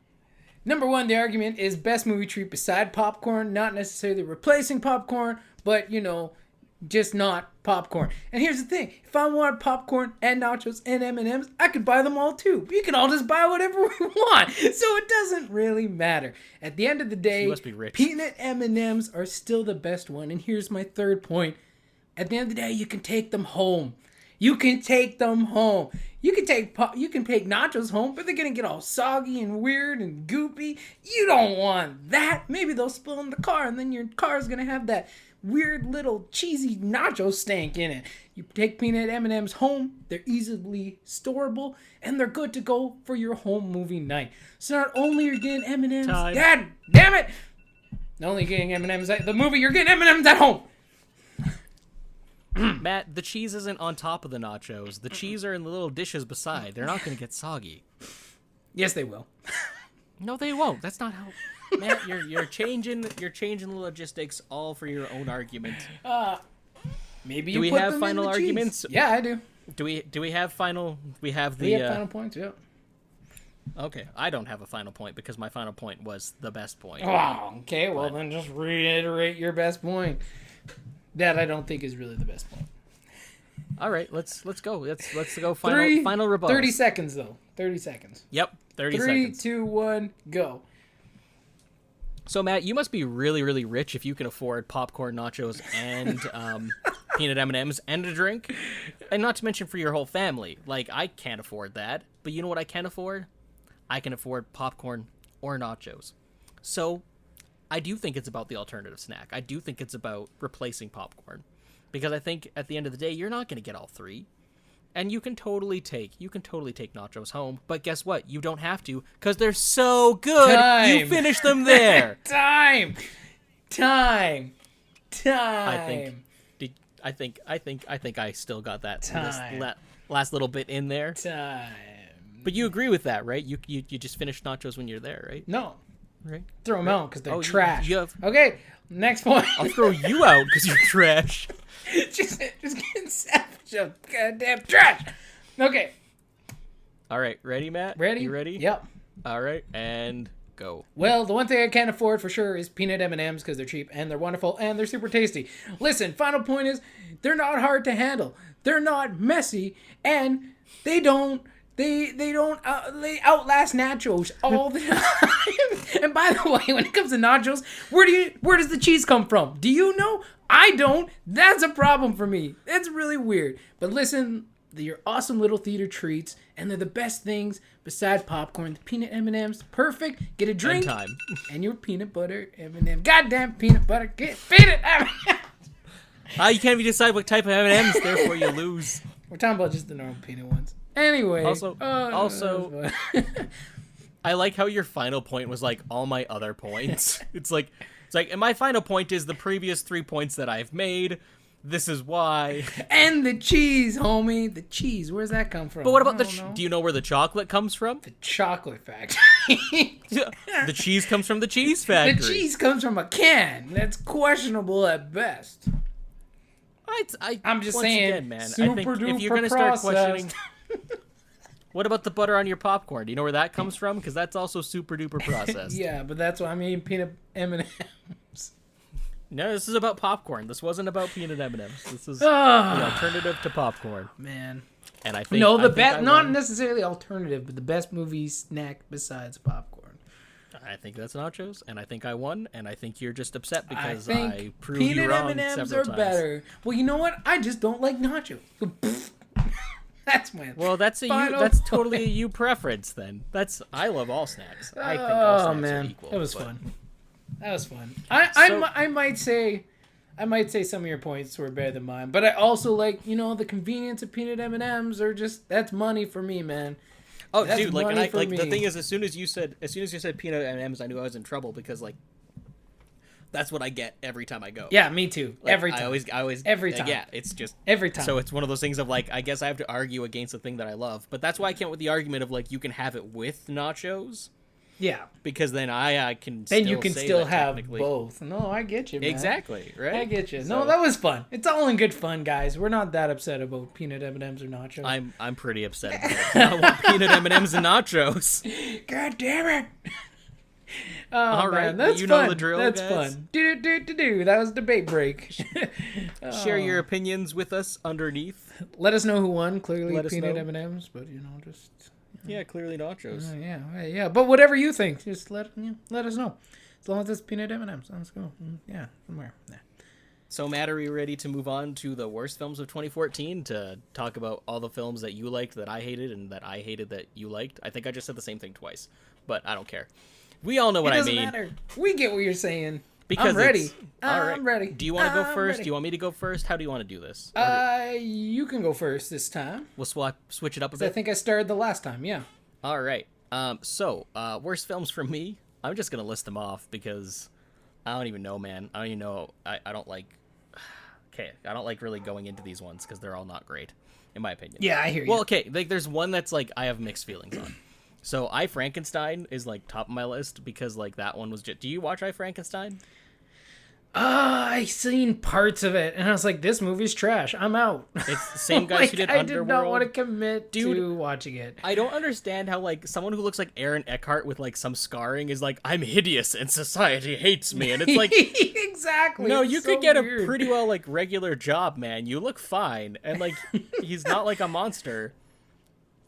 And they have to fight gargoyles. It's just a weird movie overall. Like it didn't land, and could have been a cool concept, and it just was not great. Pompeii, I didn't hate, But Didn't see it. it seemed like it was a really dumb concept when, like, you know what's gonna happen. Mm-hmm. You know what the ending is, and guess what? That's what the ending was. Like, Yeah. spoiler alert, Pompeii explodes and people die. It was Like, kind of yeah.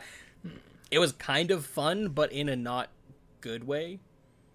It wasn't fun in, like, an intelligent way. It's the same, but the same thing for my follow-up. Next one was Hercules with Dwayne Johnson. Dwayne Johnson. I didn't see that 'Cause- one either. Okay, so- wasn't there 2 Hercules Yes, that there came was out that there was year? Legend of Right? Hercules, which was also not great, and then there was I Hercules. wasn't sure who was who. Yeah. Hercules is the one with the rock, and, like, it's cool and all. Ian McShane's in it, and he's hilarious, and I like him. Well, he's great in everything, man. That guy's money. Dude, his character's like life goal is to die at the right time. He's like, I can see the future and I've seen when my death is. This is gonna be my moment, and that's like his entire shtick through the whole film, and that's fun. Yeah. But then the problem I have with Hercules is that they pull the same crap with Hercules they always do. Where it's like, he was a man, but he was also a legend. Which one is true? Well, technically both, but not both. And, like, it just, just commit to making mythology. Just commit to being like Hercules the badass, rather than like, no, you see, he was just a regular guy. Yeah. Like, and so it just Pick one. It fell flat for me. Controversial opinion: I did not care for Grand Budapest Hotel. Didn't see that one either. A lot of people told me how great it was and how amazing it was. At the end of the day, it was okay.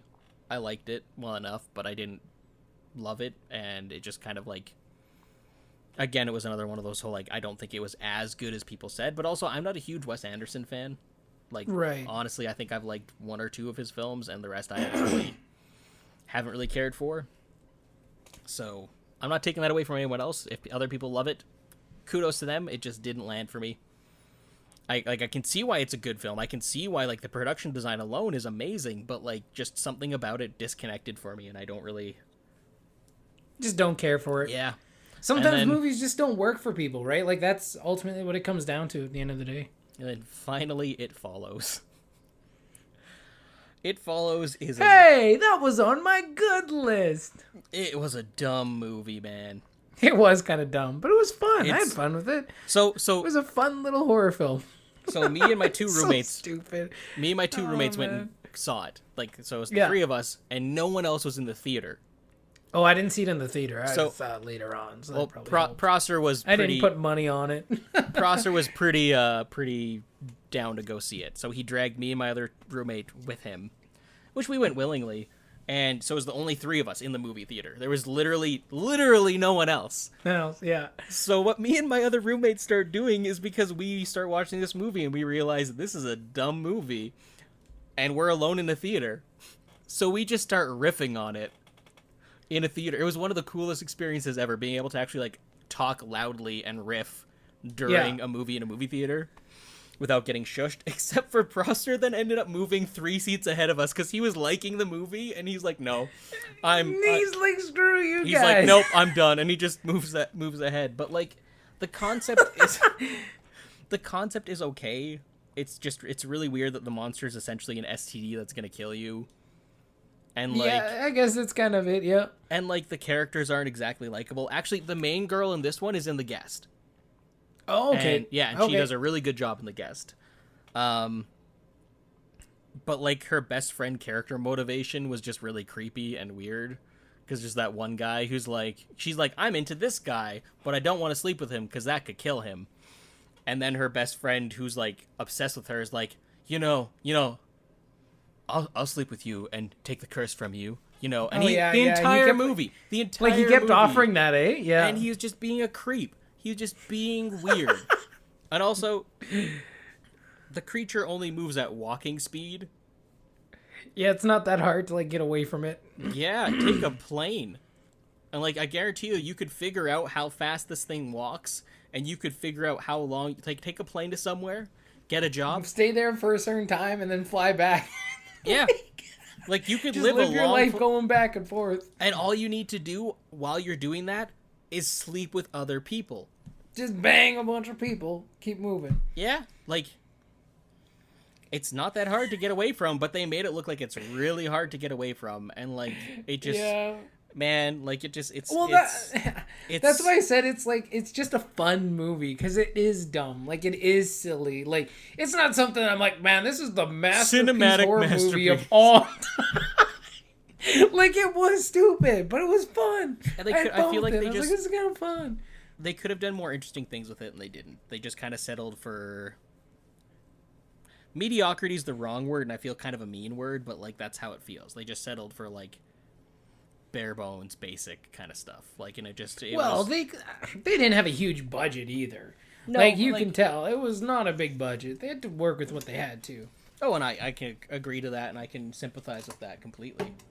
To me, I just kind of feel like it's, I don't know. And a lot of people say that it feels like the 80s, but like it doesn't. And like, I don't know, it just felt weird. But overall, like it was like, I didn't hate it, but it's not as good as a lot of people said it is, including my roommate. And so like we make fun of him on a regular basis about how bad the movie is. But again, if you like it, I'm not going to take it away from you. I'll let you have it. And to be fair, I haven't watched it again. I watched it one time. Yeah, he's made me watch it a few times. Yeah, like so I don't love it enough that I'm like, this is a continual rewatch for me. I just thought it was an honorable mention because it was just fun. Like if you want to turn your brain off and watch, like literally a monster humps someone to death. I guess I'm not even sure what happened in that scene. No, it's literally, it's like humping him, and I'm like, what is going on? That's exactly what happened. That's exactly what happened. Ridiculous. But like, it doesn't make any sense because at the beginning, why would he die? No, at the beginning they show that one girl getting chased, right? From that cool POV shot, and then she ends up on the beach and she's all like just dead and completely mangled. And I'm like, cool, that's the kind of movie we're gonna get. And then no, it humps you to death. Okay, I guess. But like, why? But like, why? I don't know. It was fun when I watched it. I bet if I watch it again, I'd be like, this movie's dumb. Because sometimes movies, like, if you're just in like the right mindset, like you just have a great time with like the worst movies. So I don't know. I haven't seen it a second time, so I can't say. But it was like, I don't know. I just remember thinking like this is funny. I may even watch it again. I don't know. Matt, remember these are also movies that we watched 6 years ago. Yeah, that's true. And I think both of us have changed a lot in 6 years.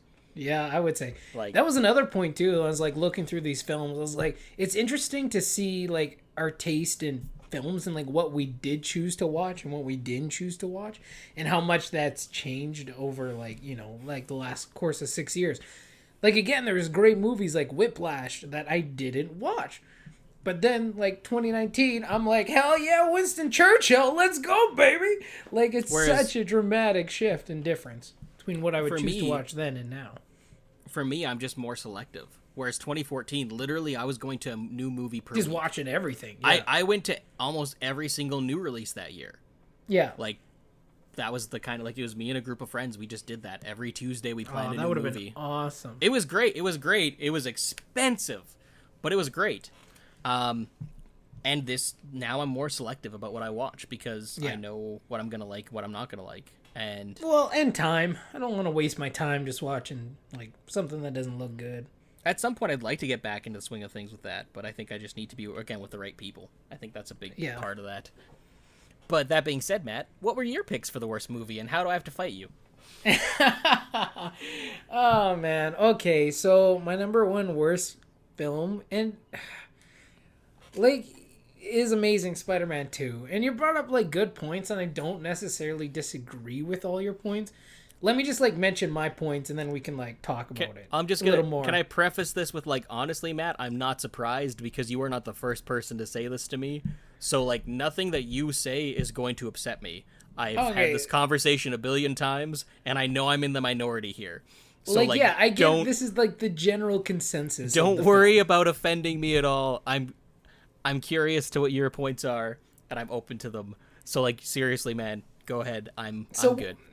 Okay, cool. So, like, while I put it as, like, my worst film of 2014, it not necessarily is, like, the worst overall film that I saw that year. Yeah, of course. The biggest thing for me is I had really high hopes for this rendition of Spider-Man. Okay. I liked Andrew Garfield, and I felt it had a lot of potential. Yeah. I really liked the first Amazing Spider-Man. Like, I really liked it. I was kind of against it going in because I was like, man, I like Tobey Maguire, and I wanted to see where they, even though 3 wasn't great, arguably bad, I wanted to see where Tobey was going to go. And then they switched, and I was like, okay, whatever, I'll get in with this. And then I watched it, and I just really liked that rendition and the story they were telling because it was so different from Tobey Maguire. They could have just done like Tobey Maguire's Spider-Man, but not Tobey Maguire, but it kind of would feel the same. This felt so different. It was very unique. It was a very unique take on Peter's parents, and then you had like the corporate intrigue element going on there and the whole mystery of it all. I really dug what they were doing. So I had high hopes for The Amazing Spider-Man 2. When I saw the trailers, and I loved Electro. I love like the design of that character. It was like slick, like the blue electricity thing and the black hoodie. I was like, homie, that's tight. That's tight. So I had high expectations going into the movie, and that's kind of probably like that's why it's one of the worst for me because I had such high hopes for it. But the movie, while it had its moments through the movie, like the fight in Times Square was really cool. The ending was pretty good. Like when Electro's bouncing around, it's playing Itsy Bitsy Spiders, like on like those Electro conductors. You know what I mean? Like I'm like they did some really cool things, and it had some great character moments again between Andrew Garfield and Emma Stone. Yeah. Oh, okay. Emma Stone. Like so Fox. Like the Peter Gwen dynamic was really good. I didn't like Jamie Foxx's character like when he was just Max. His whiny ass little shit was really annoying to me. That bugged me. Cause I was like, he is so needy, it literally bugged me. And I get like it was kind of like his though. I get it was kind of like his character motivation, but it didn't work for me at all. It was just too much in that direction. Too much. If they would have pulled it back a bit, I'd have been like, okay, this guy's kind of weirdo. But then they were just like all in on the weird dude, like so. It didn't work. See, I like that he was messed up and obsessive from the beginning. So when he became a villain, it wasn't like, oh well, he's just misunderstood. It was like, no, this guy is like actually messed up. He's smart, but he's messed up in the head. And I like that. I like. That's kind of like one of my other points too. Like characters I felt were weird, and I felt there was definitely some motivational problems for the characters or like sudden character shifts. Because even though Electro, like we knew his Max was messed up, but he was messed up and he's like, I'm a weird dude kind of way. Like, and even like the fight at Times Square wasn't it wasn't even necessarily a fight. He's like, I need help. You know what I mean? Like. And then he got like, angry and frustrated about the situation and felt quiet and whatever. But then after that, he's like full on like Cold Stone Killer. I'm going to ruin this guy. Like it just felt very like sudden to like that level of villainy. The same with like Dane DeHaan's Harry Osborn, which I actually, again, I was okay with the interpretation. Like I'm okay with most of the character interpretations in this series. And I was okay with Harry at first too, but then again, like Peter is like, nah, man, you can't use my blood, and he just like went like off the rails, like it went so far. And even when he figured out Spider-Man was Peter Parker, he's like, I don't care, I'll kill you anyway. Like they're supposed to have this relationship, this friendship, that's kind of shown in the beginning, but then that like no, like Harry does not have any consideration of that relationship at all. Going forward through the rest of the film, Peter tells him no once, and he's like, "Fine, f you, man, I'm done. Like I'm cool with killing Gwen Stacy because that's what I do. I'm like that's my thing." So for me, it was like some of the character shifts were just very like sudden, especially the villains. I take that. The pacing, I thought there was just issues with the pacing in a lot of parts too. It just wasn't pulled off well. But like. I don't know. Like, I didn't like the film. I had high hopes for it, and there was enough problems in the film. While it did do some things really well, there was enough problems for me to say, like, I don't like this film. Like, it was more, like, I would give it, like, a 3 or something. Like, it's not, like, a 1, but it ain't, like, Is it better than Spider-Man 3? See, and that honestly, I flip between the two. It depends on the day. Honestly, I flip between the two because Spider-Man 3 is the same thing. You had high hopes, especially after Spider-Man 2. Oh yeah. And then we went to see Spider-Man 3 and we were still in high school then, and I was just like, my God, this movie's like just like it's so convoluted.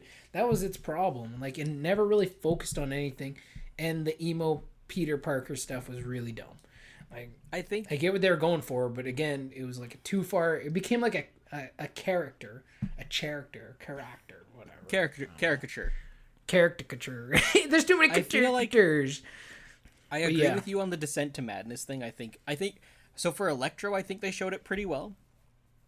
Because it's in that Times Square scene, he's hearing voices. He's hearing other, and it's actually mixed into the music, which is really cool. Like, which was cool. Like, yeah, there's a lot of cool stuff in there. The soundtrack is my favorite soundtrack. Like, it is so good. But that now I just want to listen to it again. I want it on vinyl. I want the record of it, but it doesn't really exist anymore. It pisses me off. Anyway, he's hearing voices, so that Descent into Madness kind of makes more sense for Electro because his whole thing is that he feels like Spider-Man betrays him and then lies to him. Yeah. And I guess Harry is kind of similar in that, where he feels like he's being betrayed as well, not just by, like, at first it's by Spider-Man, but then when he finds out that it's Peter, he's betrayed. He feels like it's like, well, not only, like, you say you're my friend, but you lied to me about being Spider-Man, and then you aren't going to help me with this? Like, what the heck? Like, and I really feel like they could have. I feel like they could have showed his descent into madness better. Yeah, or even if there was something where it's like, if there was something that's connected both Harry's powers and Electro's powers, where there is something to do with what causes their powers equals madness as well, which could also be why Spider-Man is also kind of worried about turning into that too. That could have been something interesting that they didn't really play with, but maybe they would have. I don't know. But I agree with you. I think I can agree with that. The descent to madness kind of happened. It's honestly, it's reminiscent. To me, it's reminiscent to Anakin's fall to the dark side in Episode 3, where like it's if you just watched Episode 3, you didn't watch anything of Episode 1 or 2, and you just watched Episode 3, and then suddenly the character just turns from one situation where he's like, oh, what have I done? I killed this guy. I guess I'm a bad guy now. Yeah, I guess I'm going to murder everyone. No, I kind of get that. It's kind of similar in that, and I can agree with that. I can agree that turn, the descent wasn't shown enough, and I can see why that would bug you. And, like, the Electro thing, like, again, I can, like, let it go to a certain degree, but the Harry thing I have the issue with, because, like, that's a childhood friendship. That'd be like me and you, like, hanging out, and you're like, no, man, I can't save you. And I'm like, fine, I'm going to murder you then. Like, that seems like a huge... No, I'm going to kill the girl. I'm going to kill the girl you like. That's what it is. Like, it's just such a huge shift, right? No, I can see And it kind of reminds me, like, one of the things about Black Panther that was weird was, like, T'Challa's buddy there, who was, like, calling him brother and stuff. Like, the husband of the, Dora Milaje. Yeah, I can't remember her name off. No, I agree. I'm not remembering these people, but like he was like calling him brother, and then he's like, "Oh, you didn't bring back Claw? Well, then F you, man. Like I'm totally with Killmonger." Like again, you're talking like a character who's like, "Okay, you called him brother 1 second. He didn't bring back Claw once. You gave him one shot when it hasn't been done for decades. You gave him one shot, and then after that, you're like, no, I'm killing this guy. He's so full of shit, just like everyone else. Like, that is such a, sudden character shift. And so that's what that kind of reminds me as well. No, that makes sense. The movie the movie overall, I think, I think the movie was just bloated. Like, that was just the issue. It was very similar to Spider-Man 3. It was convoluted. It had too many things going on and not enough focus on what, the things that it needed to focus on. I don't think it was series ending, though. Like, I don't think it was series ending bad. Like, it wasn't great, but it wasn't series ending bad. And clearly there was a lot of other elements. Like, you had the Marvel element coming in. You had Andrew Garfield getting fired. You had the reception for the movie not being great. So there was a lot of things, like, juggling so it moves away. And then the also thing is, I just hate trilogies that stop. Like, if you're just going to cancel it, don't even start, man. Like, don't even start. Because now I can't watch those movies because it's like holding in a sneeze. Like, I don't know how it's going to end. Now it drives me nuts. I can't watch either. I think if if the third one happened and was good, I think the second one would have been elevated in people's opinions. Yeah, I think it would have been a necessary evil in people's opinions. Like, okay, we can accept these things because 3's so damn good. And again, and 3 explains all of those things, right? And I think just, man, like, I think, like, it's kind of like Iron Man 2. Everyone's like, this is convoluted. It's too much world building in one movie. But then you go into the MCU, everyone's like, yeah, whatever, it's fine. Like, it's not the worst, thing with not the best. That was people's complaint with John Wick 2. Too much world building, not enough story. But then you get to John Wick 3 and you're like, oh, okay, cool, we needed that, fine. Yeah. Like, yeah, like, there's necessary evils to these things. And again, like, I just think if the third one would have came out and it would have been great. And again, I just think it has so much potential to be great. And I'm really disappointed they didn't make a third one. I'm really disappointed they didn't make a third one because 1 was so good. 2 had a lot of problems, but it wasn't like, I didn't think it was franchise ending. Terrible. You know? And then you get third one. But that's why it's like my worst film, mainly because I had high hopes and it just, everything collapsed on it. Like, it couldn't withstand, like, the weight of everything it was trying to carry. One thing I liked and disliked about the film was Rhino. I loved the Rhino opening. I like Paul Giamatti, but I was like, dude, what are you doing, man? Like, dude, I thought it was a different take. I liked the bookend of it. But the one thing that drove me insane, and it's such a stupid nitpick, is the mech suit at the end. I'm cool with it being a mech suit, but why is his head in the middle of the chest? Yeah, that's never been a thing. That's never been a thing. Why isn't it like just literally up to where the face would be? That makes much more sense. But you know, that's just a nitpick. But I like the bookend. I like the bookending of it because again, that's where you get to see Spider-Man be Spider-Man. That's where you get to see sarcasm, the wit, and all that kind of stuff. And at the end, you get to see Spider-Man fight the same villain from the beginning, but return to being Spider-Man. And that's what I love. The only thing that disappointed me was that you didn't get to see the fight. But I also think that ending shot though of him throwing the manhole cover at Rhino was prime. It was perfect. Like I still like, as much as I was like, I want to see the fight. That was such a good shot. That was such a good shot to end on that I'm not even like upset. Again, and leave it to Sony, man. Sony loves to show like the last shots of their films in trailers. Like they did that for Venom and with the Amazing Spider-Man 2. Like the last shot in the film, they're like in the trailer. It's like, okay, man.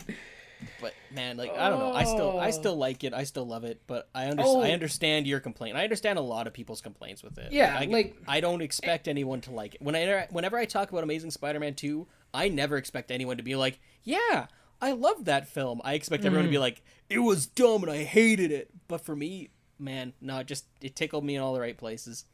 Like, and that's the subjectivity of film, right? Like that's what makes like you love something and me dislike something. Like there's all these different elements in films working together at the same time constantly. And some of them work more for people, some of them don't work for others. Like I think the film did good things, like enough good things in there that I can see why people would enjoy the film, right? And be able to overlook the other parts. But for me, those other parts is just, they didn't work for me. And, you know, it's just part of it. And again, it just couldn't stand the, to handle the weight of the whole franchise. And it just kind of collapsed in on itself. The other part, too, I just remembered to bring up a point. Like, Gwen Stacy's death was not as impactful as I thought it was going to be. Like, and I can't, like, say, well, if they did this different, it would have been way more impactful.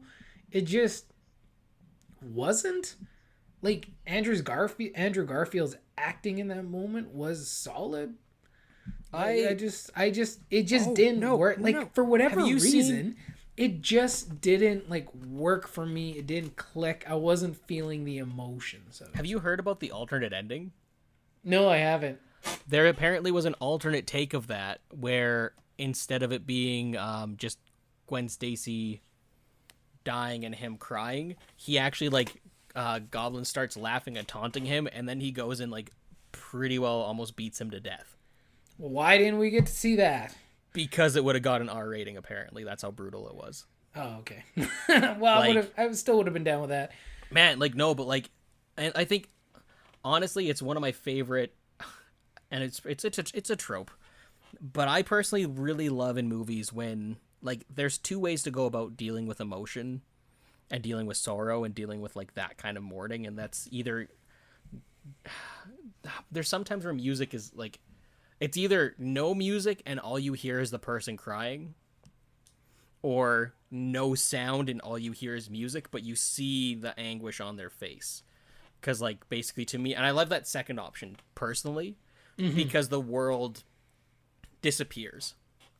When it's silence, I love that, because that to me is just where you let the audience sit in their emotion. Yeah. And that's where I liked it. I liked that part where she died. Like, I thought the one part that I thought was a little cheesy, but it's grown on me a lot, is like the web turning into the hand. The hand reaching down. A lot of people, like, I know a lot of people are like, oh, that's so dumb. And I'm like, honestly, I kind of dig it. The more I watch it, the more I'm like, nah, that imagery, I still, just the way it unfurls, and you think, and he catches her, but just like a split second too late. Too late. Oh, and it just, man, like Yeah. that crack just kills me. And, like, man. Yeah, for me, it was just, I don't know, man. It just didn't, maybe because I knew she was going to die going into the film. And, like, because there was, like, a lot of leaks of the set, and, like, she was wearing the outfit that Gwen Stacy dies in. She's probably going to die. So I was like, okay, she's probably going to die. So then when it happened, I was like, okay, now it's surprising. For me, because of the leaks, I was like, okay, but what if it's a mislead? Yeah. Because movies were doing that then, where it's like, hey, look what we're doing, and then they do the flip, and it'd be like, hey, she doesn't die in this one, but what if she dies in the next one? So, like, I was, until we were literally at her funeral, and you, like, even when we cut to the graveyard, I'm like, he's gonna be at Uncle Ben's tombstone, and it's like, no, he's there with, it's Gwen's funeral, I would have preferred her to live till 3 and then die, I think. I think that would have been more impactful. I think we just didn't get enough time with the character. I agree. I also think they were gonna, and this is where I'm kind of glad 3 doesn't happen, because the way that they were going, because they were trying to set up and push MJ, like, heavily into that, and I think if you kill Gwen, you shouldn't immediately jump into MJ being a thing in the next movie. Mm-hmm. I think the next movie should be Peter dealing with the loss. And that's, which arguably they showed in this film, right? Like, to a certain degree, like they just did, like, so the seasons and stuff, and I think that was a missed opportunity. I think for me, they show, like, that to me is him dealing with not just the loss of Gwen, but with the loss of who he is as Spider-Man, and that's because he quit being Spider-Man, and I think that's the big that is something I like, because, like, of course when that happens, especially if he blames himself, he's like, what good is Spider-Man? And I think. So we got that story, but I think when it comes to the relationship side of things, especially considering he never actually really got to have a full relationship with Gwen, that's where I think my pitch for Spider-Man 3, where he's just like, he's come to terms with being Spider-Man, and he's like, you know what, this is going to be my life. This is what I'm focusing on. I don't need a relationship. Anyone else I date is going to get hurt. Cool, yeah. I'm going to just, and I think that, to me, would have been a stronger angle to go on, is to make it not, and I want to say, actually, like, I pitched that to people, and then I want to say Mark Webb, the director, said that's kind of where he was wanting to go, was, like, to not have Peter immediately just in a relationship with MJ.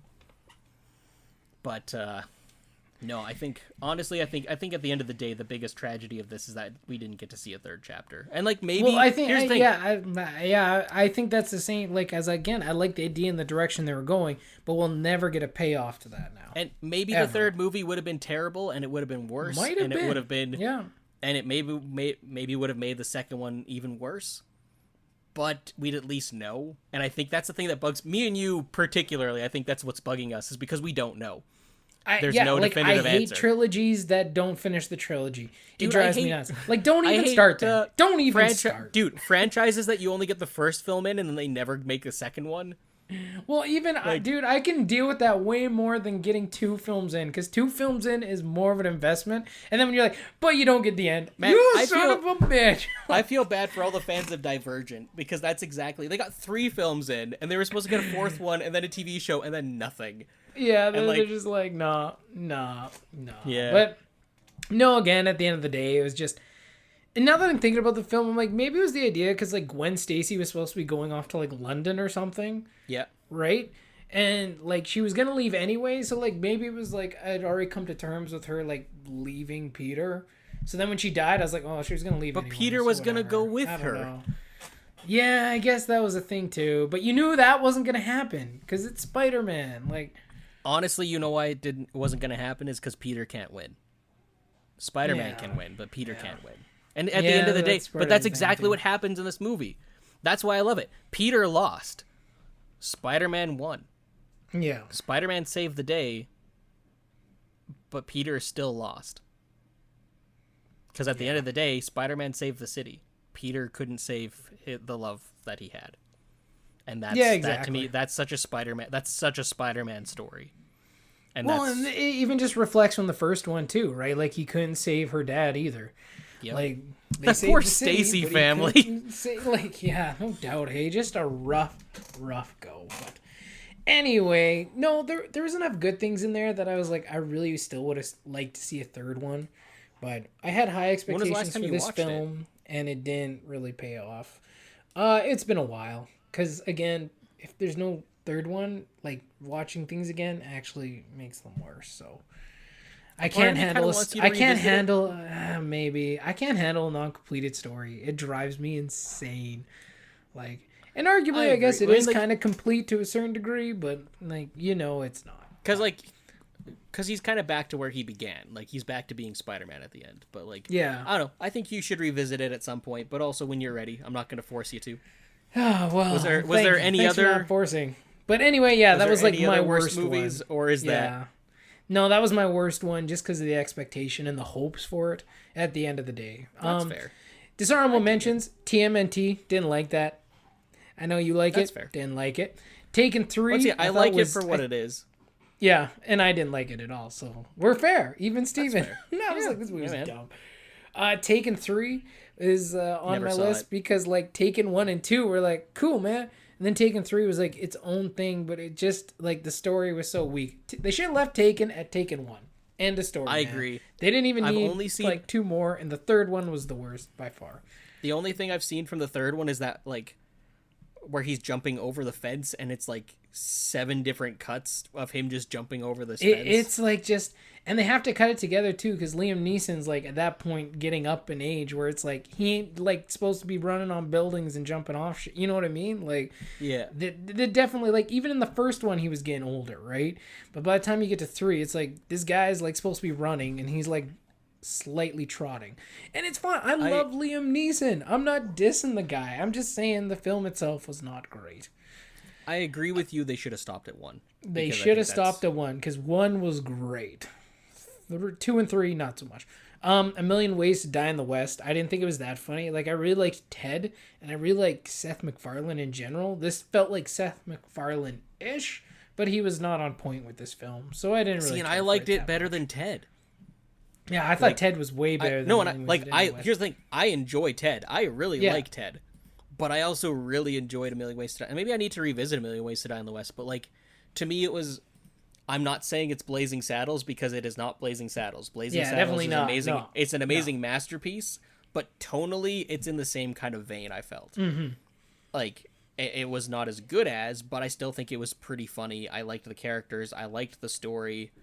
I liked a lot of the jokes. Overall, like, I enjoyed it still. Like, I think I laughed through the entire... Okay, here's the thing. I laughed through the whole movie, but for frame of reference, I also laughed through all of Trolls. So maybe I'm not the best person to tell you what is funny. Judging comedy. Like, I love... Like, I man. honestly, I think that I would not be bad at making comedy, but I don't think everyone would like my comedy. Yeah, that seems fair. I think there are people who would find little things to like throughout, but I don't think that anyone else is going to be like me where it's just nonstop laughing. But that's Like, because you're like, this is the funniest shit ever, and everyone's like, Dude, I love to laugh. I love humor. I love it. Like, movies need to make me feel something, and whether that's laughing, crying, uncomfortable, angry, anything like that, that's a good movie. And Million Ways to Die in the Left. Million Ways to Die in the West. Take 3. A Million Ways to Die in the West made me laugh the entire time. And maybe that was just a me thing. I know, again, that's another one where the people I was with, we all loved it. We all thought it was really funny. But, again, that's Sometimes it helps when you watch it with people. You're like, you get together with your friends and you guys just all like feed off each other. That helps perception of a film too, for sure. Oh yeah, for sure. But like, I watched this by myself. I didn't find it that funny. I was like, That's it's fair. okay, but it's not great. My last film was Maleficent. I hated that movie so much. Dude, I don't even remember it. It was so dumb. Like, and I mean, in general, I guess it was okay, but like the most annoying part was there was like the king or the prince, and he kept going like Maleficent like the whole time. Like I think he was supposed to be like Scottish or something, but it just sounded like he couldn't use his mouth. Like Maleficent, like his tongue was stuck at the bottom of his mouth. So the whole time he just Maleficent, Maleficent, Maleficent. It was like, dude, this is really getting old. Really quick. Do you want to hear the story of how I came to own Maleficent and Frozen 2 on 4K? Sure. Just know that's my last dishonorable mention. But yeah, all go right, ahead. well, here's number one. I didn't really care for Maleficent at all. Like, it didn't really jive with me. But I'm also really tired of the sympathetic villains. Like, we got to, it's the Wicked syndrome. It's the idea of like Wicked was a cool concept. Let's tell this story from the perspective of the villain, but make them so they're not a villain. I like that for Wicked. I didn't need that to be Maleficent. I didn't need that to be Frozen. I didn't need that to be Thanos. I don't need sympathetic villains all the time. It's fun when you can do that, but when it's all you do now, when all of it's like, but you have to understand this villain has this motivation. Sometimes the motivation is just to be a dick. Sometimes the motivation is just because to they're watch evil. the world burn. And that's perfectly acceptable, but no one wants to do that anymore. But like for me, it just that's where it didn't land, because Maleficent's supposed to be this being of pure evil, and then they're like, but no, we need to make it sympathetic because then she's not actually evil, and that just didn't land for me, at least. I know some people love it. It depends on the character, what you're talking about, right? Like, if you're creating a brand new character that no one's ever heard of, it's like your own original story. Like, I'm okay with villains with backstory and, like, not necessarily the sympathetic, but you understand why they're doing it. Yeah. Like, you don't feel bad for them. You're like, you're crazy as hell, but at least you got some backstory. I think that's good for fleshing out villains. When you're talking about, like, Maleficent, though, who's, like, crazy ass, like, She's evil. Pure evil. She's, like... Exactly, and that's how she's like depicted, and that's how everyone knows her. And then you're like, but wait, she's actually not that evil. That's where it just annoys me, because it's like, no, she is. Yep. She is. And even Thanos, right? Like, at the end of the day, he explains his like planet and like what goes on there, but that's just his backstory. Like, you don't have to feel sympathetic. You get why he's doing it, but at the same time, at the end of the day, he's killing like trillions of people. But then there's no substitution for that. It's the idea of like, especially for me, I think what would have been like really powerful with Thanos. I think maybe I did. I can't remember what I tell you, Matt, because I tell everybody this. But what would have been more powerful with Thanos is if he would have sacrificed Gamora for the Soul Stone and it didn't work. Because straight up, that is an abusive relationship. That is 100%. How he treats Nebula and Gamora is abusive. He doesn't love them. Well, he doesn't love Nebula, but I don't think he loves Gamora more. But does he love in his own way? Does he love her, or does he love? But that's abusive talk. That's literally the like, yeah, I love you, but in my own way. But it's not actual love. And I feel like the Soul Stone should see through that. But who's the Soul Stone to decide? Like, I think the Soul point Stone is you're it's the whole point of it's in your soul. I think it's the idea of I think it's the idea of tearing a piece away from yourself, right? To take, and whether the idea between them is abusive or not, or actual love or not, to Thanos it is. So he is literally still sacrificing a piece of himself, and that's what matters. But that's where it's I not think the it overall because idea of it. But hear me out. But That's he why still I think lost it a piece. It shouldn't have worked. Yes, but it shouldn't have worked because he thinks that he's making this big gesture. He thinks he's sacrificing a bunch, and it turns out, wait, I'm not. Wait, what? Like, and then he has to figure out another way to get the Soul Stone. No, I think that's too not introspective, but that's too like along the lines of like, what does society feel about what's actually love and what's not? Like, I think, again, it just shows the point that... I think it shows the point that as flawed as Thanos is and his definition of love. He did love her, but that's kind of the problem. Like, that's what he thought was genuine love, and that's essential to the Thanos character, because at the end of the day, he's saying, I love all the people in the universe and I want to save everyone, but I'm going to kill trillions of people to do it. Like, that's essential to his character. What he thinks is love and what he thinks is good is incredibly flawed. Incredibly flawed. And that's essential to his character. But that's, so I like, think that's why why they saying, need to do that. Or that shows just a little piece of it. But that's why I'm saying I think the Soul Stone needs to, like, be the bullshit detector, you know? That's got to be the thing that calls it out. Like, specifically, it's like, he's like, yeah, no, this is why, and then everyone's like, yeah, like, that makes sense. And then that's what calls him out on it and says, actually, no. Because the Soul Stone isn't a being, it's its own, like, it's a soul. That's what.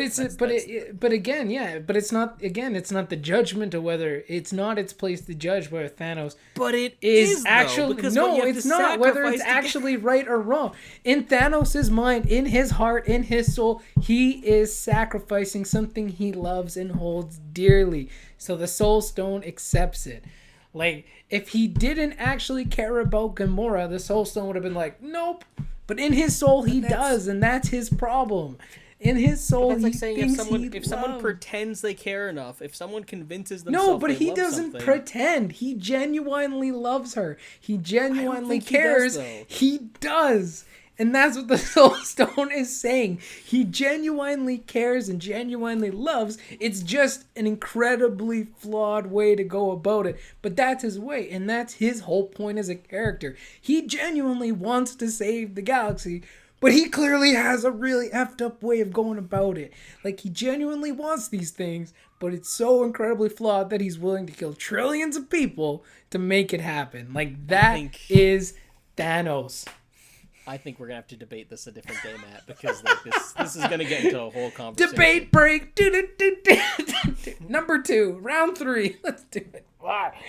Anyway, I think this is gonna be. I think this conversation is gonna be more than a debate break. I think this is gonna be like a whole episode just back and forth. I can't wait. We'll get past the Star Wars specials and we'll get into like Marvel and DC, and that's just gonna be like 3-parters suddenly. Like, oh boy, yeah, no doubt. Anyway, good stuff. Oh yeah, so anyway, back to my actual story about how I ended up with them on 4K. Maleficent. So I decided that I wanted to get into the Disney Movie Club, which is where you get discounted Disney movies from their website. And it's great. I actually really like it. Except for I have a really bad habit of forgetting to like not accept the offers. Mm-hmm. Because they just send you offers if you don't opt out of them. Yeah. And 2 of them were Maleficent and Frozen 2. So, because I'm a dummy, I didn't opt out, and that's why I now own both of those on 4K. Cool, man. It's not fun. It's not great. I didn't want either of them, but I have them now. You could have sent me Lion King, guys. Come on. No, that's this month's Lion King on 4K. Okay. Cool. So I'm still haven't decided if I'm gonna opt out of that one or not, because like honestly, I have it on Blu-ray, but I wouldn't mind upgrading it because it's the Lion King. It's so good. It's the Lion King, yeah. Still good stuff. Yeah, but that's anyway. Is that our worst movies of 2014? Those are our worst movies of 2014. Plus with a nice side debate of Thanos. Thanos did nothing wrong versus Thanos did everything wrong. Well, it's not saying he did nothing wrong. It's just saying that to him. It's all about perspective, man. It's all about perspective. Anyway. So Matt, what's the question of the day? Or is the question of the day, did Thanos do anything wrong? That's not the question of the day. Oh, I wish I could see into the future because I would have made it the question of the day. No, today's... The question of the day is how wrong is Matt about Amazing Spider-Man 2? And anyway, I'll let you actually answer now. The actual question of the day is, again, I was feeling nostalgic about going to the movie theaters, and I was thinking about it a lot. So the question of the day is, what is your favorite movie theater experience? Ooh, that's a good question. I don't think I've had my absolute, like, so this is going to sound really weird and kind of like premonition-y. Okay. I don't think I've had my absolute favorite theater going experience yet. Fair enough. Okay, so I've had some, that's the thing, it's like, I've had really good ones. I've had some really cool ones.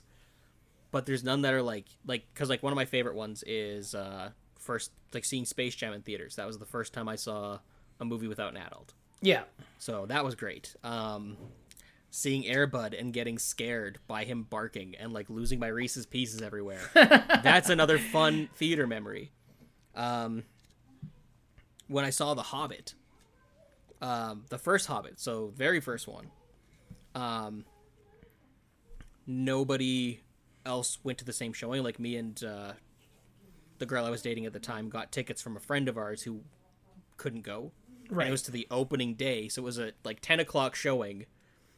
They hadn't made popcorn yet or anything like that, so they took us into the theater. They brought us our popcorn when it was ready, and there was no one else in the theater, and we got to watch The Hobbit in the big screen with hand-delivered popcorn and no one else in the theater, so that was cool. Yeah. Same thing with seeing It Follows. That was also really cool because, again, there was no one else in the theater. Force Awakens, the first time I saw that, great memories of that. Like, that's the other thing too, is a lot of times I don't know what they are until I'm in the movie, until I'm sitting down watching. That's exactly it. Yeah. And like yeah, man, like, it's just been so. But I've had a lot of those. I've had a lot of those moments where, like, I've been excited and then, like, it happens and it's like, oh my goodness, greatest memories ever. Like, even the first time I got, seeing Phantom Menace and it's funny, I have vivid memories of Phantom Menace and Revenge of the Sith. But, like, no memories of seeing Attack of the Clones. Went and saw Phantom Menace in 3D. That was a lot of fun. When they were gonna re-release all the movies in 3D, and then they did Phantom Menace, it tanked, and they're like, well, I guess never not. mind. Never mind. Yeah, I don't have a favorite. I just have a lot of good memories, but I don't have one that's like. Yeah, that's kind of the question, man. Like, yeah, just getting. I got dragged to the new Evil Dead after a breakup because I got dumped one year, and I just refused to go anywhere. I didn't see movies for months, and then my friends dragged me to Evil Dead, and that was fun. That was also a fun one. And it was me getting out of my rut, which was kind of nice. So it was also symbolic. Mm-hmm. But I think that to me is also kind of the power of movies. You know, that's kind of the beauty of it, is that I don't think you should ever just have one great memory of going to the movies. No. Like, there's so many of them, right? Like, some stand out more than the others. But I think, like, I'm not going to cheap out of the question here because I will answer. But, like, every movie-going experience is special in its own way, right? Like, it's enjoyable in its own way. Even terrible movies, like, there's still fun to be had at the movie theaters, right? Like, there's still a great time. Transformers with you guys. Because I saw Transformers 3 times. The originally. And Transformers, I think this was 2. Okay. So I saw Transformers 2 first with a bunch of you guys. Not me. I was in the theater. But I was like, whoever I saw it with, I was like, yeah, this was great. I loved this movie. And then when I saw it with my family, and then I was like, oh boy, this isn't that good. And then I saw it with my friends again, and I specifically remember I was sitting next to Mason for the third watch, and the entire time I'm like, okay, this movie is not good at all. Am I crazy? And he's like, no, man, I don't know what happened either, but it's gotten progressively worse. And, like, it's not a good memory, but it's not a good movie-going experience, but it was a fun memory because it was just literally watching just, like, the disintegration of this film that I thought was really good, just getting more and more, like, bad as time went on. Yeah. Iron Man was one of the first times I went and saw a movie with a bunch of people from school. That one is a positive memory. I'm sorry, I'm taking away from you because I keep listening. No, keep going, man. Like, there's so many memories. I just wanted to, like, you know, get us into, like, that. I just wanted us to, like, you know, live some more movie theater note. magic while we've been, like, locked down. Like, I miss going to theater, so it's nice hearing, like, these theater stories. What about you? What's yours answers? But, like, probably, there's definitely a couple that stand out. Like, probably one of the most recent ones, I guess, was, like, Infinity War, because we went on, like, opening night. We went to the Cineplex, we did the whole VIP thing. So we got our drinks, and we got, like, our food and stuff beforehand. Then we ordered, went inside, sat in the comfy chairs, and then ordered food. It was, like, we just had a great time. It was me and my wife. And to watch that movie on opening night with all the other fans was just an awesome experience. If you love something like that you want to be there on one of the first showings, like just do it. Make the time and do it. Because after that, like the next couple days after, it's not the same. The opening night, when people are just totally emotionally involved in the story, everyone's gasping or like everyone's laughing at the same time, or when Thor shows up in Wakanda, everyone's like, yeah, like it was literally like watching a sports game but in a movie theater. It was amazing. We had just so much fun. So that's one of my top experiences. Another one where the audience was a big factor was the original Deadpool. Yeah. Like everyone was busting a gut at the same time because you didn't really know what to expect exactly from it from the first time around.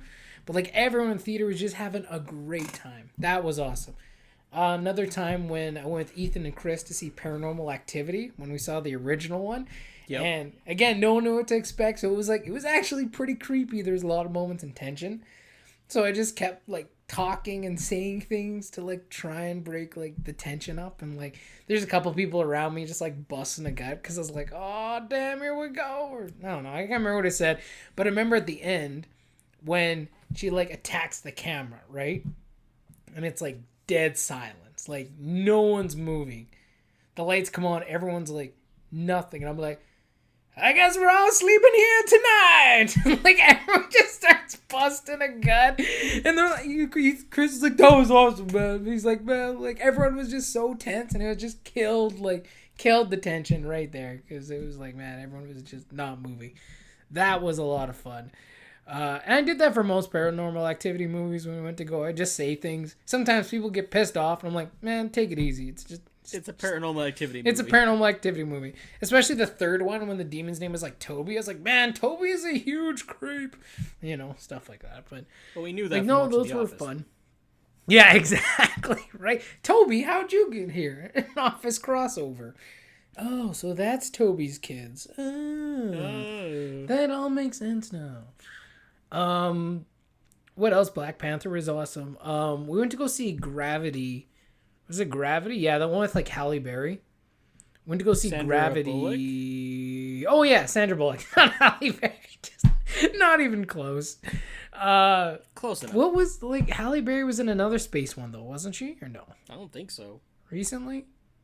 Okay. Anyway, I I can picture her in space, so I'm not sure where that's coming from.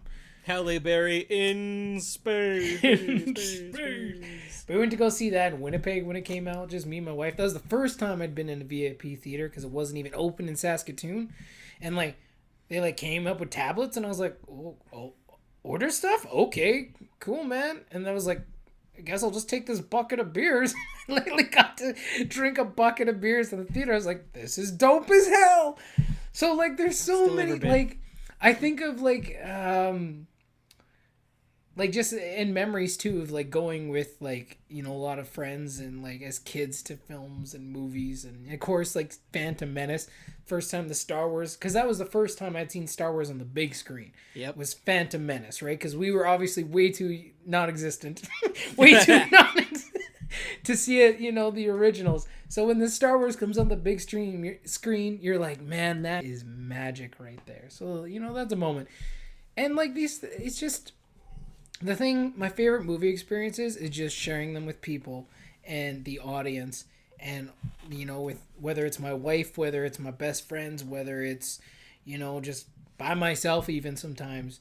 It's just sharing those experiences with people and enjoying the world and the story all together. And that's really what I miss, man. That's what I miss the most. Like just everyone getting together and all laughing or all crying or all cheering for just a really great story. Yeah, man. Yeah, that's my answer.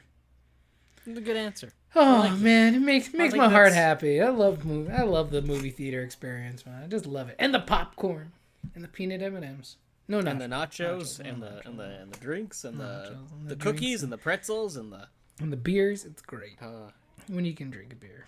But anyway, no one likes beer. Let's be honest. I love a good beer. Everyone lies about it. It doesn't taste good. Just admit that it's not. It's just enjoyable. Yeah, sure. Something refreshing about it. Anyway, no, that's my answer. So, what's next for you, Matt, or is it just more work? Like most of us now. Just more work right now. I'm getting really close to launching my channel renovation. You can follow the link down below because I think it's still down there. And it'll say coming soon if you're interested. But it's called Storytellers for Life. It's all about, I won't share exactly what it's all about right now. But it's about storytellers for, life. For life, yeah. Yeah, it's kind of in the title. So, I've just really gone through a journey with this. I've been working on it already for like 2 months now. Because it was mid-May. I started the process of like deconstructing and breaking it all down. Now we're mid-July? A little over that. And I want to have it ready for mid-August. I'm not sure if I'm going to quite hit the mark. It's kind of up in the air still right now. But I'm just working really hard at that literally every day. So I'm excited about that, and it will be great. And I'll share a little bit more as we get a little bit closer. Awesome. I'll look forward to it. And you? I have no idea. Oh, I have cool, no man. clue. I have no plans. I have work and then whatever I feel like at home. Probably more writing. Probably more writing, more hanging out, more going to work. Just figuring out life. One day at a time, overall. One day at a time, baby. Nothing too panicking. One day at a time. Life's too short to panic about it, my friend. That's right. All right. Well, I think that was another good full episode of A Feast of Films. I'm stuffed. I think we had some very interesting conversations, some little rabbit trails, but overall, man, I don't know, 2014 was a good year. It was. I enjoyed at the end of the day, yeah. I agree. And I'm glad we could share it together. I'm glad that we could talk about this and revisit it. Yeah, me too. All right, Always a good time. Always a good time. Exactly. That being said, this was A Feast of Films, episode 12. I'm Ethan R. Hill, and with me, as always, is... Matt Black. We will see you all next week. See you. Bye-bye. Have a good week, everybody. Toodaloo. So long. Toodaloo. Wow, I screwed that up.